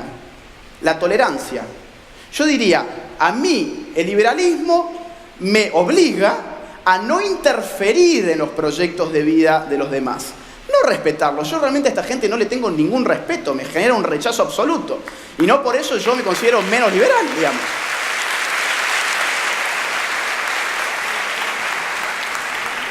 A ver, vamos a la próxima y después quizás te haga ir... Ok, claro, yo tengo que tener un respeto irrestricto a un tipo que tiene 52 años y ahora dice que es una nena de 6 años. Digamos, su proyecto de vida es ser un gordito de 52 años con un peluquín y el tipo dice que tiene 6 años. Que lo haga, no es mi problema. Ahora, decir que este tipo no es una nena, sino que justamente es un gordito con un peluquín, podría interpretarse como que yo no estoy respetando su proyecto de vida. Lo que yo tengo que hacer es no interferir usando la violencia en el proyecto de vida ajeno, que esa es otra cosa. A mí no me gusta mucho la cuestión del respeto, es decir, no merece mi respeto todas las cosas por igual. Hay cosas que no me merecen ningún respeto y yo creo que eso está bien, es decir, es propio del marco cultural, pluricultural si ustedes quieren, y plurimoral en el cual cada uno tendrá su propio sistema de valoración. Vamos a la próxima, por ejemplo, a ver... Confesó estar enamorada, se casó con una estación de tren y asegura tener sexo mental con ella. La pared viene a ser su novio. Y a ver, a mí no me... A ver, ¿yo qué diría? Ah, porque encima el diario te dice que esto se llama objetofilia. O sea que si yo no lo respeto, ¿qué soy? Objetofóbico. Entonces, el tema con el respeto es... ¿Cuál es el límite? ¿Qué vamos a definir como respeto? Yo puedo ser crítico y puedo pensar que en verdad este diario está desinformando porque esta mujer tiene un trastorno mental, o eso involucra no respetar su proyecto de vida. Paso a la próxima, por favor. Una mujer se casa con su muñeca zombie y planea tener hijos para criarlos juntas. Es decir, acá, ¿cuál es su proyecto de vida? Casarse con su muñeca zombie, que miren qué linda que es, ¿no? Se casó con la muñeca zombie. Ahora, ¿qué pasa si yo digo que el matrimonio no es entre una mujer y una muñeca zombie? Yo estoy afectando el proyecto de vida, yo no estoy respetando el proyecto de vida de la zombie que se casa con esta señora. A ver, ellos podrían interpretar que yo no los estoy respetando. ¿Y eso a qué nos deriva? Al famoso hate speech. al crimen de odio. Es decir, como vos no respetás, nosotros te pegamos un palo. No vaya a ser que nosotros, con la categoría del respeto, hayamos abierto las puertas para que nos peguen ese palo. Lo que nosotros, a mi juicio, debemos pedir es que no se interfiera con violencia en el proyecto de vida de los otros. Ahora, las valoraciones que cada uno tendrá sobre la muñeca zombie corre por cuenta de cada quien y no podemos estar penalizando a la gente por lo que la gente piensa u opina o respeta o no respeta. Ese es el punto para mí. O sea, yo quiero tratar de complementar lo de Alberto con una definición más política. Para mí, el liberalismo sencillamente es una filosofía política que tiende a la reducción del Estado hasta su mínimo posible. El liberalismo es una corriente filosófica que procura la expansión de la sociedad civil en detrimento del poder que tiene un Estado sobre sus individuos, punto final. Después, lo que piensen o dejen de pensar sus individuos conforme a los otros individuos, eso ya es un problema de cada quien, y abrir esa puerta, lo único que puede hacer a mi juicio es ensanchar el Estado metido en las conciencias de la gente.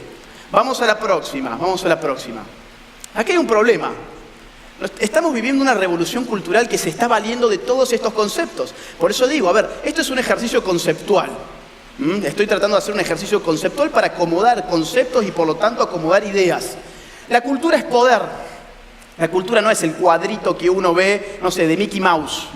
La cultura no es simplemente los pibes chorros, ¿no? A ver, la cultura es mucho más que eso y la cultura hoy es el factor de poder más importante que rige la posmodernidad. ¿Por qué? Porque los instrumentos de difusión cultural son más poderosos que nunca antes. Televisión, internet, Netflix, Hollywood, es decir, hay megas industrias culturales a partir de la cual una revolución ya no se opera en la fábrica, en la industria, levantando a la clase obrera, sino que se opera en esos centros de poder cultural. Entonces, acá aparecen dos problemas que también tenemos que definir. Número uno, ¿qué es el poder? Max Weber entendía que el poder era la probabilidad de sujetar a un individuo a una voluntad externa a él mismo con independencia de la fuente de esa probabilidad. ¿Qué significa esto? Significa que si B hace algo que de no estar presente A no lo hubiera hecho por sí mismo, esa conducta se explica por el poder que A ejerce sobre B. El poder es una fuerza de una relación. El poder no se toca. Sin A, B no tiene poder de nada. Sin B, A no tiene poder de nada. El poder está en la relación, en la capacidad de orientar la voluntad ajena. Ahora bien, hay muchos tipos de poderes. El poder político, ¿qué es? Tenemos que empezar a definir estas cosas, necesitamos para hacer buenos análisis. El poder político es la capacidad de utilizar los instrumentos coercitivos del Estado para imponer nuestra propia voluntad. Punto final. La posibilidad de utilizar los instrumentos coercitivos del Estado para imponer nuestra propia voluntad. Eso es el poder político. Ahora bien, hay un poder que es cultural. ¿El poder cultural qué es? 5 minutos me dan, no voy a llegar. Voy un cuarto. Dame un poquitito más. El poder cultural es la capacidad de hacer hegemónico el propio discurso cultural. El gran problema de una revolución cultural es que nunca opera por sí misma. La revolución cultural se apoya con poder político. No hay una revolución cultural sin el Estado detrás, utilizando las instituciones coercitivas de ese Estado para orientar la cultura. Nosotros tenemos un problema. Los liberales creo que tienen un problema, que ven mucho y muy bien el dirigismo económico, pero se han perdido del dirigismo cultural, se han perdido de la ingeniería cultural. Y eso es un error garrafal en el siglo XXI, cuando el dirigismo hoy, además de económico, es también cultural. Vamos a la próxima rápidamente para no... Bueno, a ver, fíjense esto. A ver, fíjense desde cuándo esta gente viene pensando esta revolución cultural de tipo sexual. Herbert Marcuse, el ideólogo de la nueva izquierda, que escribió desde los Estados Unidos, pero él era de la escuela de Frankfurt. Vamos a leerlos porque necesitamos leer a esta gente. Muy diferente de la revolución en anteriores etapas de la historia, esta oposición, o sea la suya, se dirige contra la totalidad de una sociedad próspera y que funciona bien. Es lo que Javier dijo, esto funciona bien. Y este tipo dice, me cago en Javier. O sea, funciona bien, pero a mí no me importa, yo tengo que hacer la revolución porque yo soy neomarxista. Si no, mi vida, ¿qué sentido tiene? ¿Para qué estudié filosofía marxista tantos años? Ahora funciona bien, mi desafío es saber cómo enfrento una sociedad que funciona bien. Vamos a la próxima. Vamos a la próxima. A ver, ahí. Vamos a tratar de explicar rápido, para que vean que todo esto es tan actual, tan actual.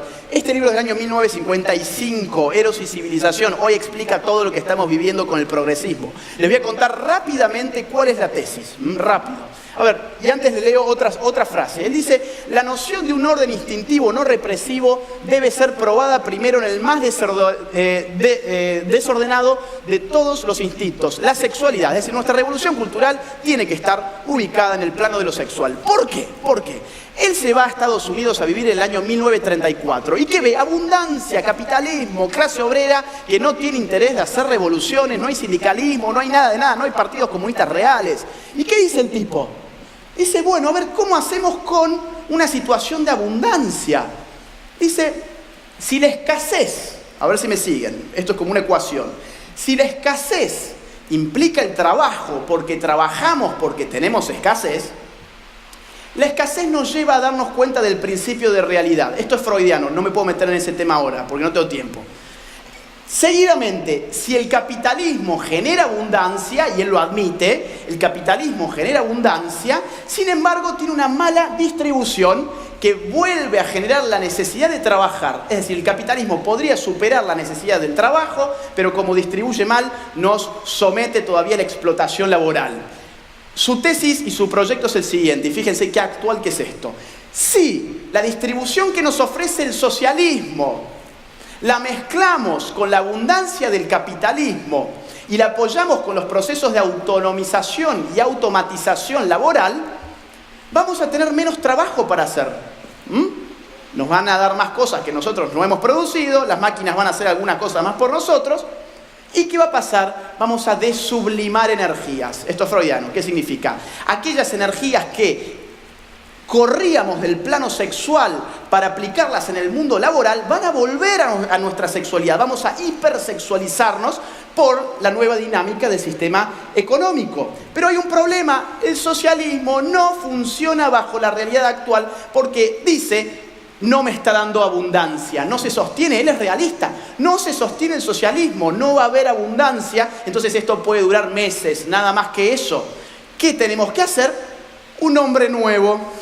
Es decir, lo que siempre se ha querido hacer. Che Guevara quiso hacer un hombre nuevo. ¿Y cómo hacer este hombre nuevo? Este hombre nuevo debe tener en su cabeza la idea de poder dejar de lado la abundancia que el socialismo no le va a dar y cambiar la abundancia por la hipersexualización.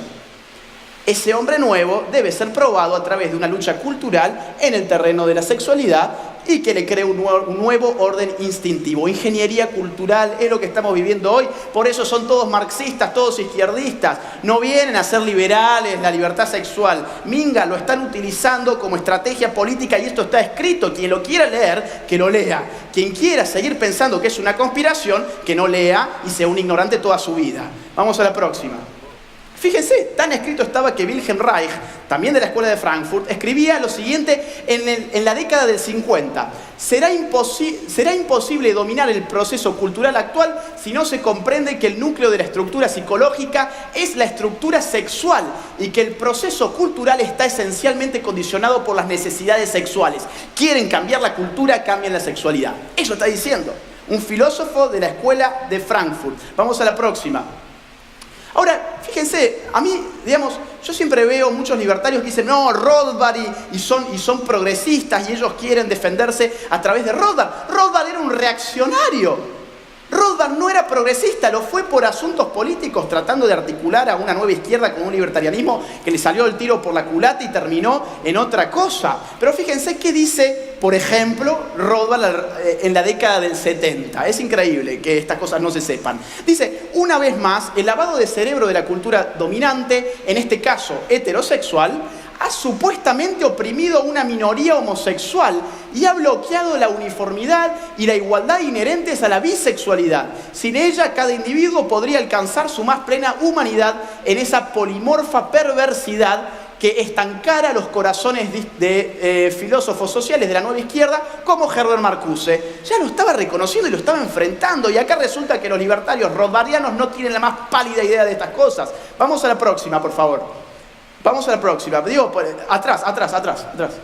Las feministas, dice Rothbard, las feministas, década del 70, piden la abolición revolucionaria del supuesto dominio masculino y de su supuesto colorario, la familia, donde muestran un odio hacia los hombres profundamente arraigado y que apenas disimulan. Estas mujeres quieren comuna solo para mujeres, niños administrados por el Estado, bebés, bla, bla, bla. En las cada vez más numerosas publicaciones de las nuevas feministas hay una abierta y creciente reivindicación de la homosexualidad femenina. Bienvenidos a nuestro siglo, escrito en la década del 70. En el núcleo duro del movimiento de liberación de las mujeres hay un lesbianismo andrófobo, amargado, extremadamente neurótico, si no psicótico. Este no fue Nicolás Márquez, fue Rothbard. Próxima. Ahí voy. Una más. Déjenme. No, atrás. No me adelanten. Rápido. Escuchen esto, Estos nuevos monstruos del género femenino que se han propuesto acabar con la antigua costumbre que ha deleitado a las mujeres normales en el mundo entero, que consiste en vestirse para atraer a los hombres, y confieso que los hombres hacemos lo mismo para las mujeres, obviamente, y tener éxito en esa agradable empresa.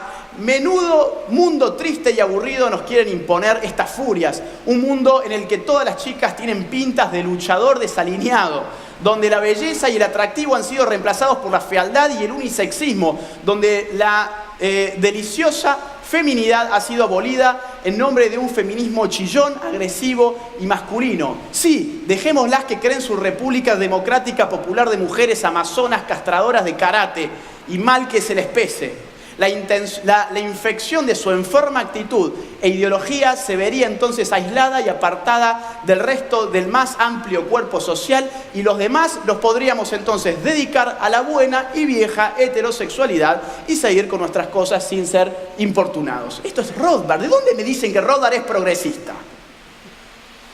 Vamos a la próxima. Bueno, y tiene razón Rothbard. Digamos, salgamos a ver lo que son. Próxima. Rothbard tiene toda la razón en lo que dijo en la década del 70. Próxima. Bueno, acá las tenemos haciendo caca incluso, ¿no? Próxima. Y ya no los molesto más. A ver, ahí sí un tema que es importante. Segundo, me vas a matar. Dame un número certero. ¿Cuánto? 3 minutos. Bueno. Vamos a pasar, a ver, yo quiero hablar sobre la familia porque Rothbard y toda esta gente reivindicó la familia porque la familia es un tapón contra el Estado.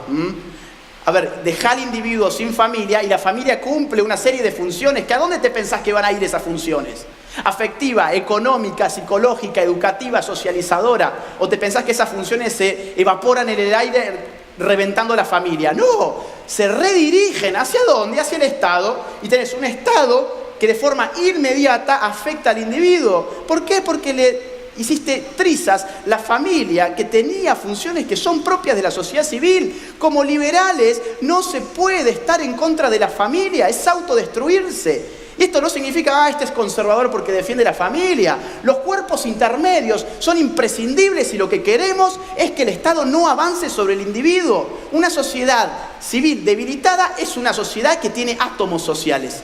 Cuando los grupos espontáneos, las formaciones sociales, diría Hayek, de la sociedad civil son realmente fuertes, ese Estado no tiene nada que hacer ahí. Vamos a la próxima, esto no me da el tiempo. Otra más, acá tenía un montón de citas. Los verdaderos libertarios hoy, a mi juicio, son estos. Con mis hijos no te metas. ¿A quién le están diciendo con mis hijos no te metas? ¿Al profesor? No, al Estado, al político le están diciendo, no te metas con mis hijos porque el Estado no tiene que entrar acá. La familia tiene el derecho a decidir cuál es la educación de sus hijos. Rothbard apoyó esto, Rothbard lo apoyó.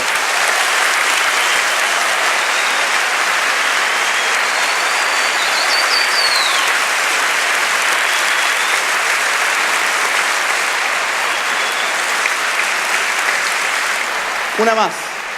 Gracias. Una más y les molesto y les digo que no los voy a molestar más.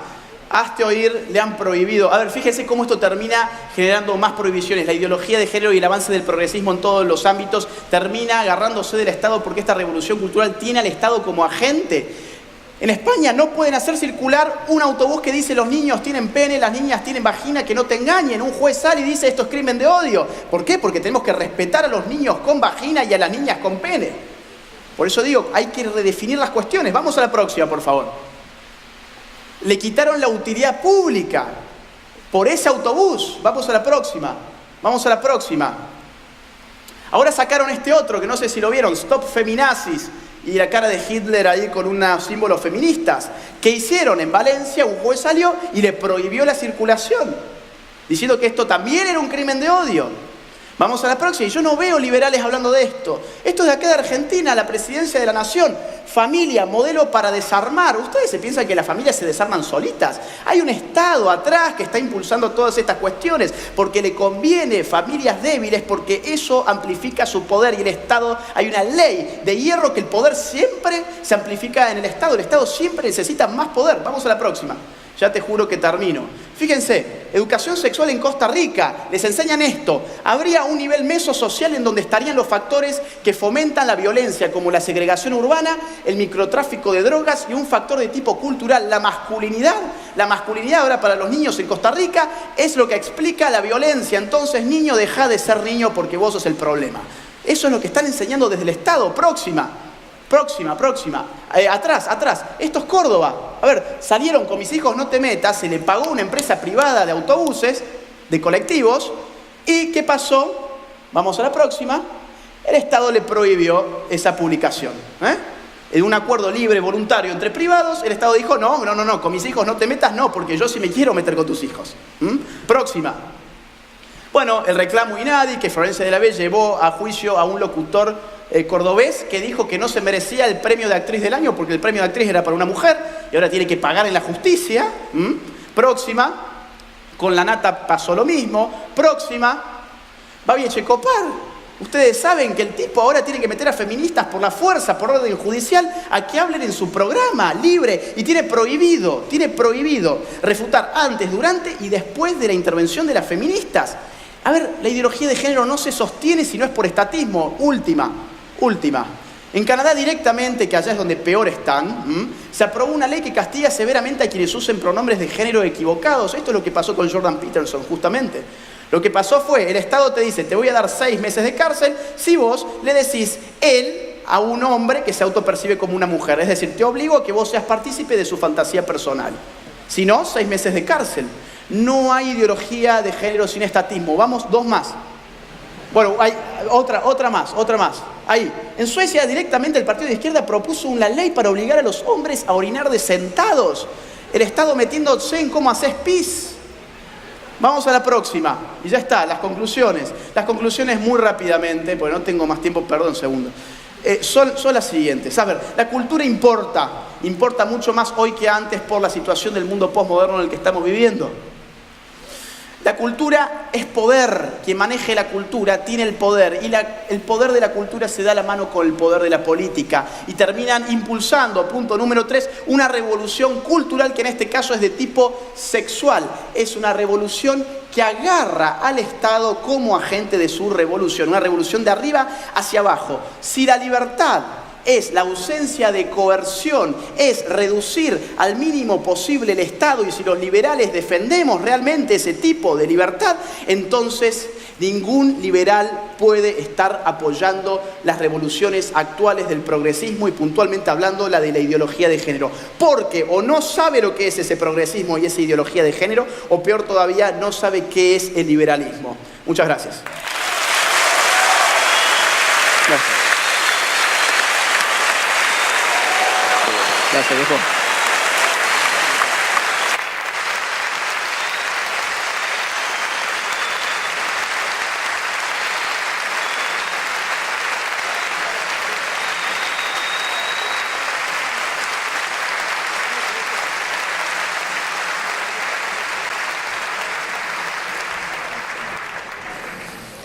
Nunca pensé que me iba a sentir a la izquierda de Agustín Laje.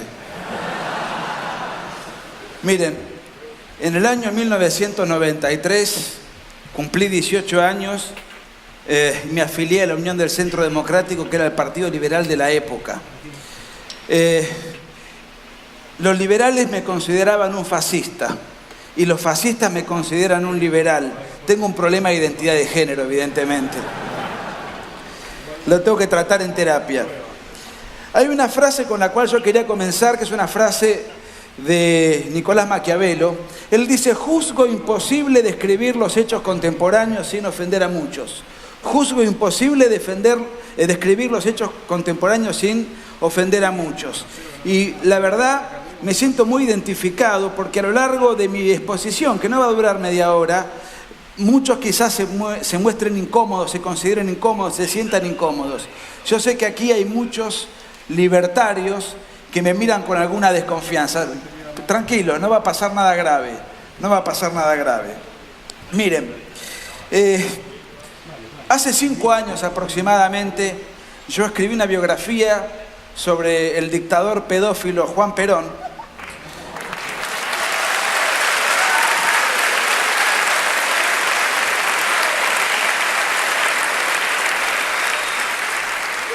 No es una descalificación, son datos objetivos. Tuve la suerte de que me la presentó María Saldívar, aquí presente, en el año 2015 creo que fue, y me lo presentó Ricardo López Murphy. Y Ricardo López Murphy, con muy buen tino, con cariño, me hizo una crítica o una observación. Me dijo: mira, todo lo que vos pudiste haber escrito, documentado y narrado, lo pudiste haber hecho en otro tono, menos confrontativo, menos provocativo, menos beligerante. Y yo le contesté en ese momento algo que sostengo: si yo hubiese escrito ese libro en un tono no beligerante, ese libro no lo hubiese escrito yo. Ese libro no lo hubiese escrito yo. No hubiese sido auténtico, hubiese sido una versión desteñida de mí mismo, con una amabilidad artificial.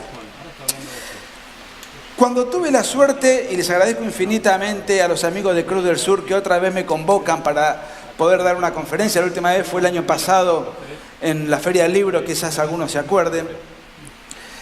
El título era Las nuevas amenazas a la libertad. Y la realidad es que este es un problema constante. La Argentina tuvo amenazas a la libertad y el resto del mundo también. La Argentina tiene amenazas a la libertad y el resto del mundo también. La Argentina va a seguir teniendo amenazas a la libertad y el resto del mundo también. Entonces, ¿qué es lo que a mí me está inquietando? No me inquietan tanto las amenazas a la libertad, que existieron, están y van a seguir existiendo. Lo que a mí me inquieta es cuáles son los anticuerpos, cuáles son las fuerzas de la reacción que se van a enfrentar contra la amenaza de la libertad. Se supone, en el caso de Argentina, que la amenaza a la libertad, ¿quién la tiene que defender? Y aquellos que consideran que la libertad es un valor supremo, los liberales. No estoy atacando al liberalismo, quede claro, para los libertarios que puedan tener alguna prejuicio. Los liberales son los que tienen que levantar como eslabón supremo, como estandarte la libertad, y por consiguiente son los que deben llevar adelante la vanguardia, la lucha ante la amenaza contra la libertad. ¿Y dónde está el liberalismo en la Argentina? Institucionalmente hablando. No tiene un partido político jurídicamente organizado, no tiene un concejal, no tiene un diputado, no tiene un senador. ¿Dónde están institucionalmente entonces los liberales? Bueno, están agrupados en algunas ONG o fundaciones que están muy bien financiadas y que supuestamente se dedican a recaudar plata para defender la libertad. Miren, ni defienden la libertad ni influyen en la opinión pública. Esto es así, es un dato objetivo. Son los mismos sectores que en las últimas elecciones en Estados Unidos, por vergüenza, por mojigatería o por corrección política, apoyaron a la neomarxista y abortista Hillary Clinton. Son los mismos sectores que osaron comparar el muro de Berlín con el muro de Trump. Son los mismos sectores que viven escandalizados y posteando en las redes sociales y haciendo comunicados oficiales por los presos políticos que hay en Venezuela. Y son los mismos sectores que nada dicen por los 3.000 militares presos en la Argentina, juzgados en juicios paródicos sin garantías jurídicas que están previstas.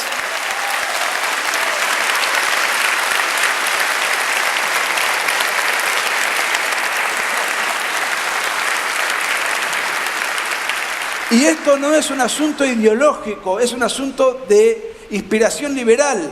Están siendo juzgados en juicios paródicos, violentando las garantías liberales de la Constitución liberal de Alberdi, pero que por corrección política se hacen los idiotas. O sea que los que institucionalmente tienen que defender la libertad, el establishment liberal que uno conoce como tal, no sirve para nada. No sirve para nada. No lo tengamos en cuenta. Para lo único que han servido no es para cultivar la defensa de la libertad, sino para cultivar el extremismo de centro. Ese cáncer que es el extremismo de centro. Porque como bien decía el general de Gaulle, centrista es todo aquel que en el fondo cree que mi enemigo tiene razón. Una vez le pregunté a un gran escritor y periodista que lamentablemente ya no está con nosotros, Carlos Manuel Acuña, y con quien tuve muchas charlas y no me voy a olvidar de esta anécdota. Le pregunto, Carlos Manuel, ¿vos te considerás una persona de centro derecha? Y él se alarmó y me dijo, de ninguna manera, porque por el centro penetra la izquierda. Me quedó grabado para siempre.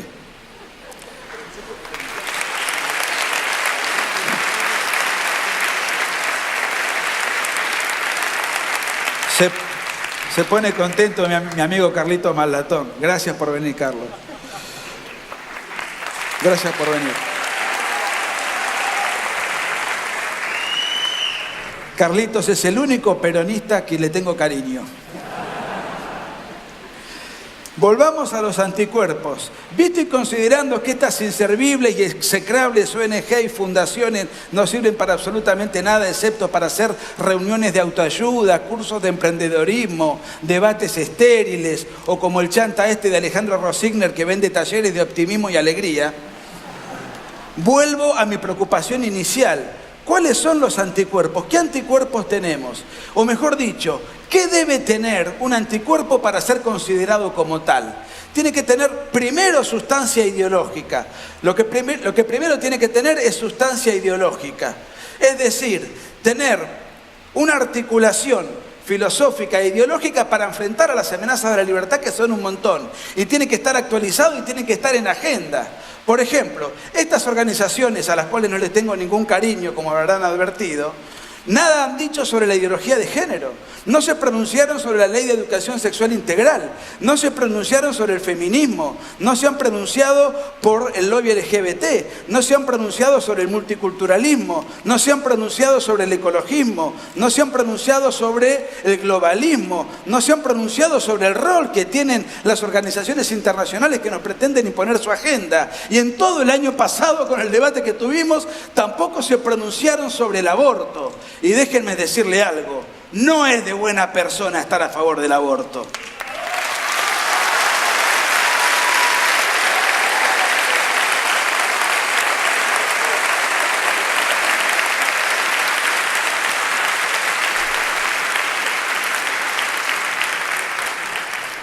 Como verán, yo me manejo con un PowerPoint manual.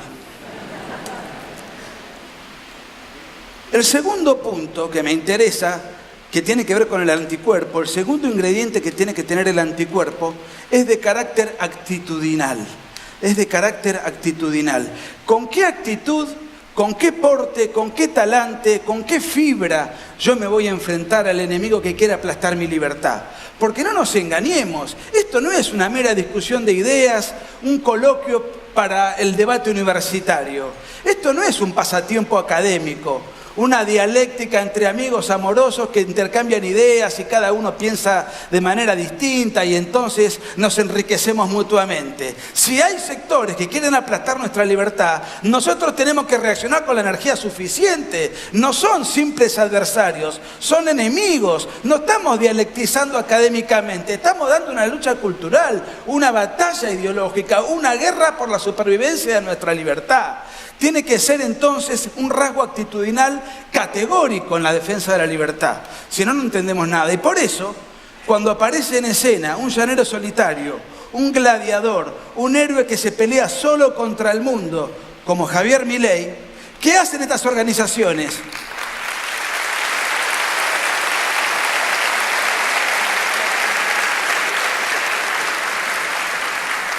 Cuando aparece Javier Milei en escena, solo contra el mundo, y se hizo solo contra el mundo, luchando contra peronistas, centristas bien pensantes, contra el progresismo en todas sus variables y metástasis, izquierdistas radicalizados, peleándose con su estilo y con su pelo, solo contra el mundo, ahí sí salen de sus oficinas donde están escondidos los liberales de Copetín y salen a luchar. Pero no salen a luchar para ayudarlo a Javier, salen a luchar para solidarizarse con los elementos con los cuales Javier combate, porque están en desacuerdo con las formas que usa Javier.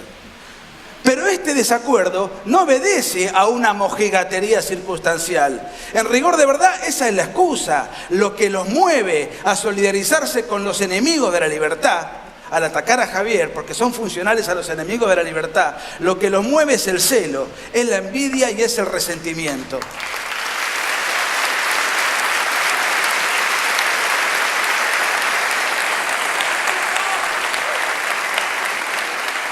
Y como decía von Mises, está uno resentido cuando odia tanto que no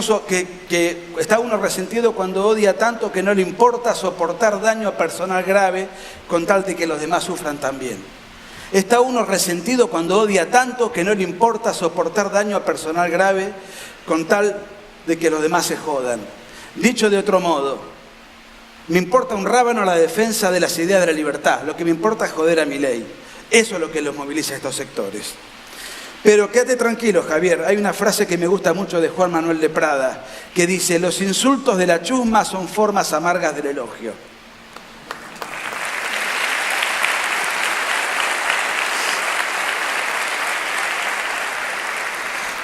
Miren, acá estamos peleando por algo más que la libertad.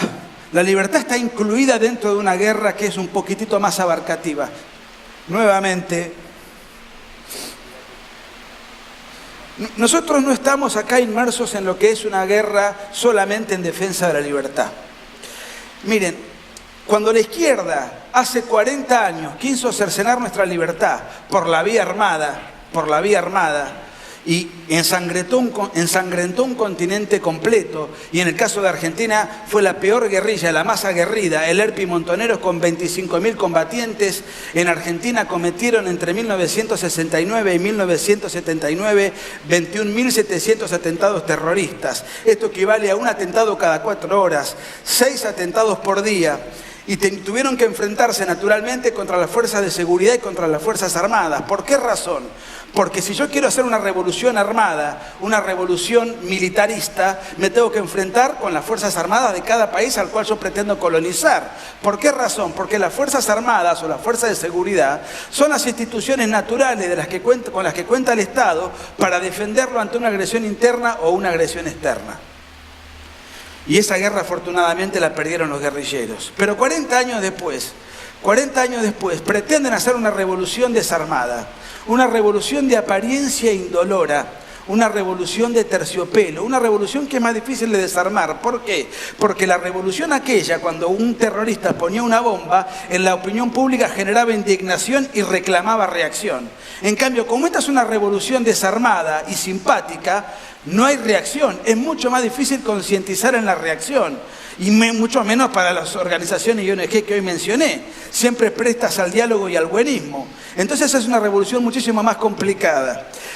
¿Cuál es el enemigo natural de una revolución cultural? Si el enemigo natural de una guerrilla que quería tomar el poder eran las Fuerzas Armadas del Estado, el enemigo natural de una revolución cultural es la tradición cultural de una comunidad política. ¿Cuál es nuestra tradición cultural? Nuestra tradición cultural es cristiana, es occidental y cristiana. Y acá no estoy hablando ni de Dios, ni de algo metafísico, ni de algo sobrenatural. No estoy hablando absolutamente de nada que tenga que ver con la vida espiritual de cada uno de nosotros. Lo que digo es, nuestra cultura está atravesada por la cristiandad. No lo digo yo.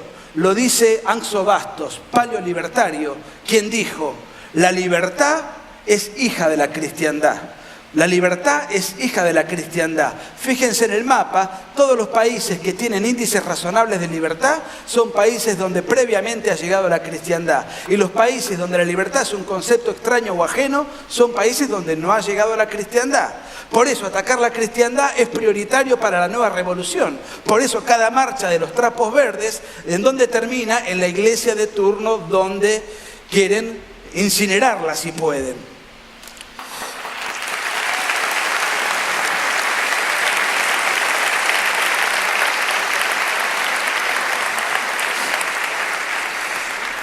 Y no se asusten de la palabra tradición. La tradición es la antesala del progreso. La tradición y el progreso se complementan en mutua armonía. Esto ya lo explicó alguna vez en el año 44 Pío XII, pero voy a citar a Chesterton. Chesterton decía, la tradición no es la transmisión de la ceniza, la tradición es la transmisión del fuego.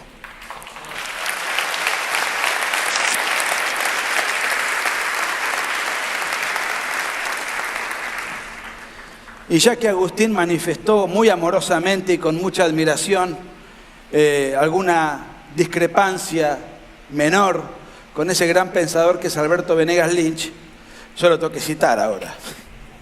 Dice Venegas Lynch que no puede haber libertad si no hay derecho de propiedad previamente. No puede haber libertad si no hay propiedad. Y de los 10 mandamientos, y siempre estoy hablando en términos culturales, de los 10 mandamientos, 2 defienden la propiedad. No robarás y no codiciar bienes ajenos. Esa es la tradición que tenemos que defender.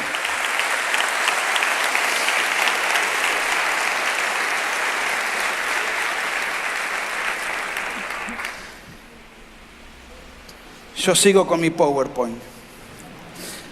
Hace muchos años le preguntaron a Calderón Bouchet si él se consideraba una persona de derecha. Y Calderón Bouchet dio una definición y una respuesta que a mí me gustó mucho. Él dijo, la derecha es todo aquello que se opone a la izquierda. Es una palabra utilizada por el progresismo para sindicar toda manifestación de pensamiento que se le opone. Él dio una definición política. No dio una definición filosófica, no dio una definición conceptual, ni siquiera ideológica. Dio una definición política. Si vos, tu cúmulo de ideas, tu bagaje intelectual, tus valores están enfrentados con la izquierda, vos sos una persona entonces de derecha. Ahora bien, yo puedo identificar 3 sectores que son de derecha y que no necesariamente piensan igual entre sí. El liberalismo para mí lo es, creo que Milei no va a estar de acuerdo. El liberalismo para mí claramente lo es, el conservadorismo lo es y el nacionalismo lo es. Son 3 sectores abiertamente enfrentados con la izquierda, cada uno con sus respectivas características, coincidencias y disidencias. Ahora, el actual presidente de la nación, Mauricio Macri, intentó congraciarse con estos 3 sectores en su campaña electoral en el 2015. A los liberales les dijo que su libro de cabecera era El manantial de Ayn Rand. A mí me sorprendió, no que diga que le gusta Ayn Rand, sino que haya leído un libro.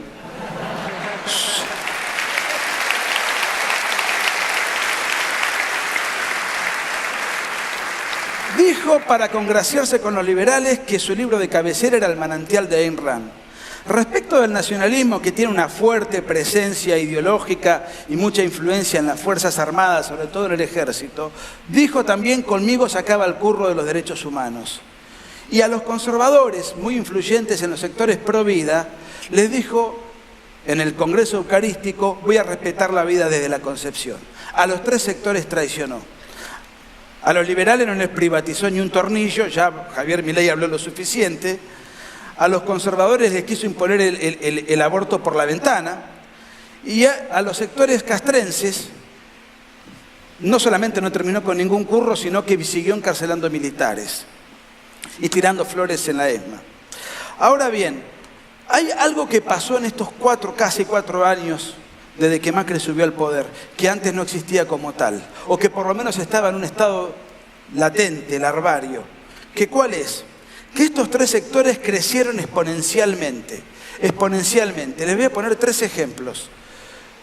Los sectores castrenses, ¿ustedes recuerdan el desfile militar, el único que hubo, en el año 2016? Che, ¿tanto hablé? Ya termino.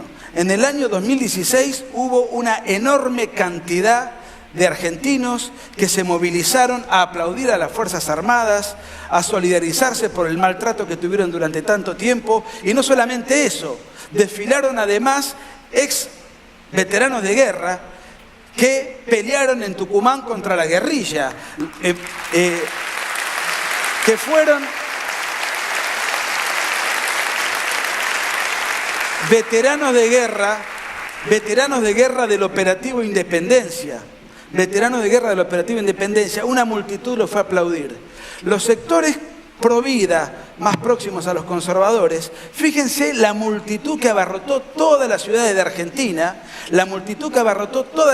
Argentina, pidiendo el derecho a la vida desde la concepción. Y los liberales, el liberalismo oficial es una cosa, los liberales son otra. El liberalismo oficial sigue en sus oficinas recaudando plata, pero ahora hay una legión inmensa de jóvenes liberales en todo el país, que siempre fue un partido chiquito, de microclima, de clase. Hoy hay una multitud inmensa de liberales en todo el país gracias a este señor.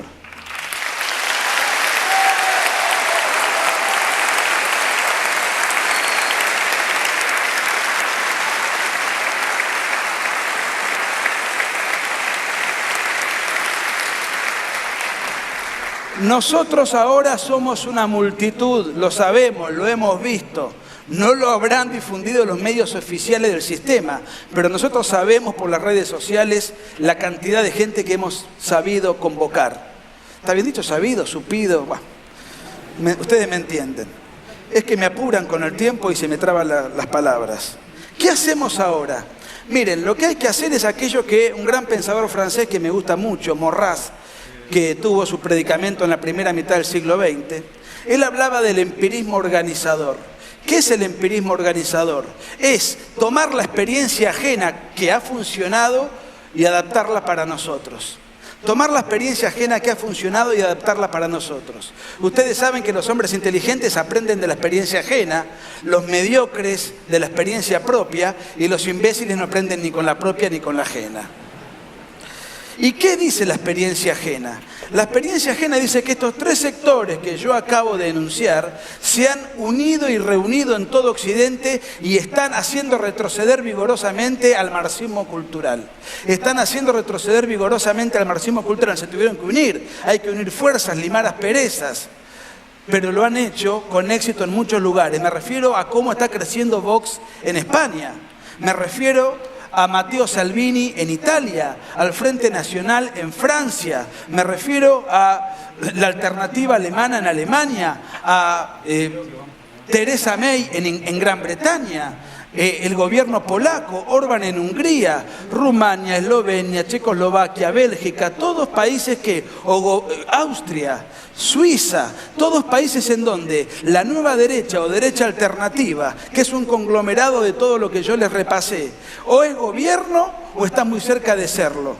Por supuesto que esto no es tan fácil de lograr y estamos en una etapa incipiente, en una etapa muy incipiente, tan incipiente que a mí me hace acordar una analogía.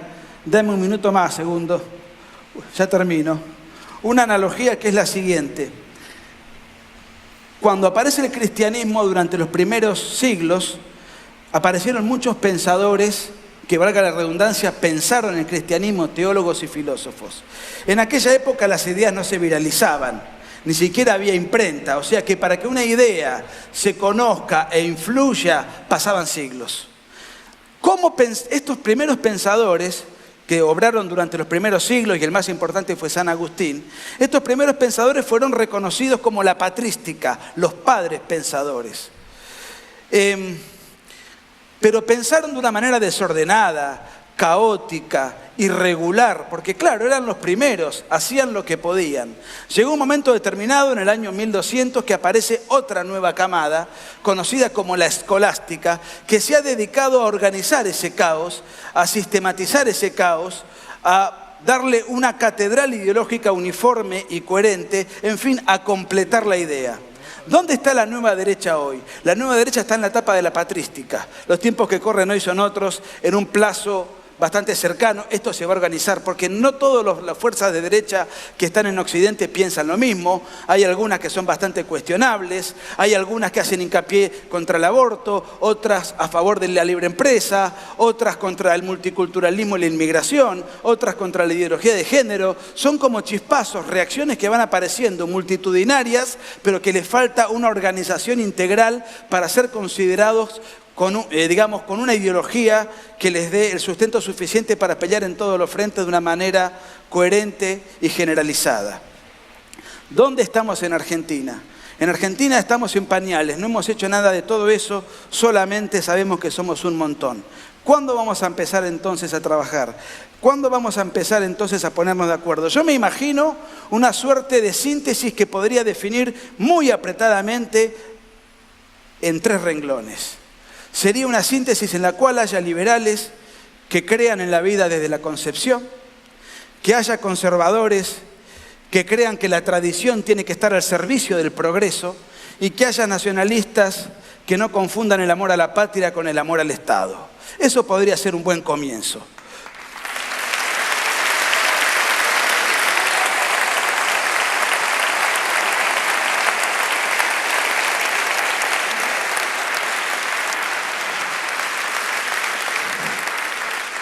¿Cuándo vamos a empezar? Vamos a empezar después de Semana Santa, después de las vacaciones de invierno, después de las primarias, después de las elecciones. Gracias Juan José Gómez Centurión por estar aquí. Muchas gracias.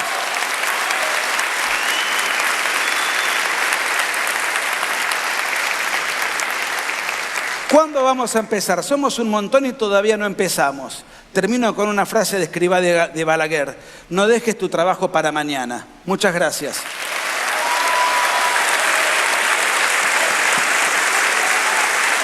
Gracias.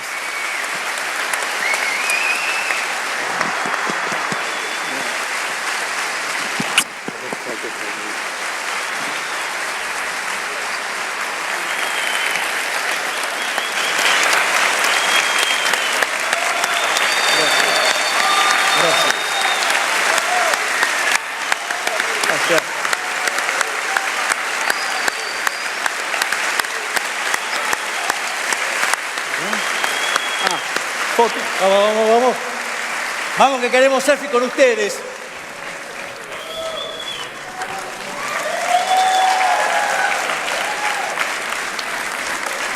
Gracias, muchas gracias. Gracias.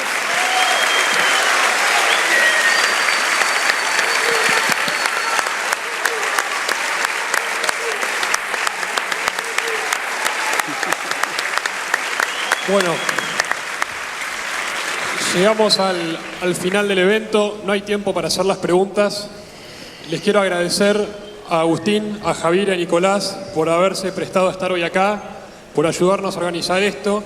Y creo que hablo en nombre de todos, no se levanten, ya terminamos, creo que hablo en nombre de todos por ser los grandes paladines de esta batalla cultural que necesitamos dar en nuestro país y que están dando ellos a la cabeza. Gracias, en serio.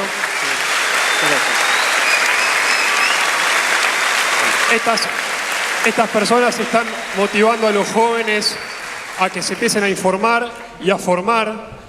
Ellos están motivándolos a que salgan de sus hogares para dar esta misma batalla. Así que en serio, gracias. Gracias a vos. Un mensaje final para todos los jóvenes.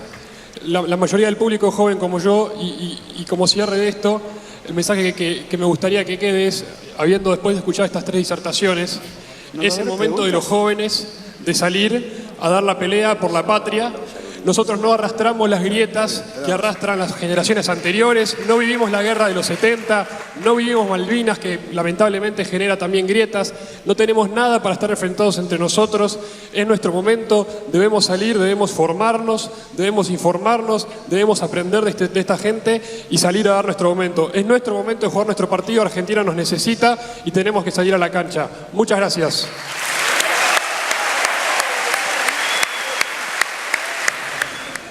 El 23 de marzo a las 14 horas en Plaza Italia, la Marcha por la Vida. Y por favor, ordenados en la firma de libros. Gracias.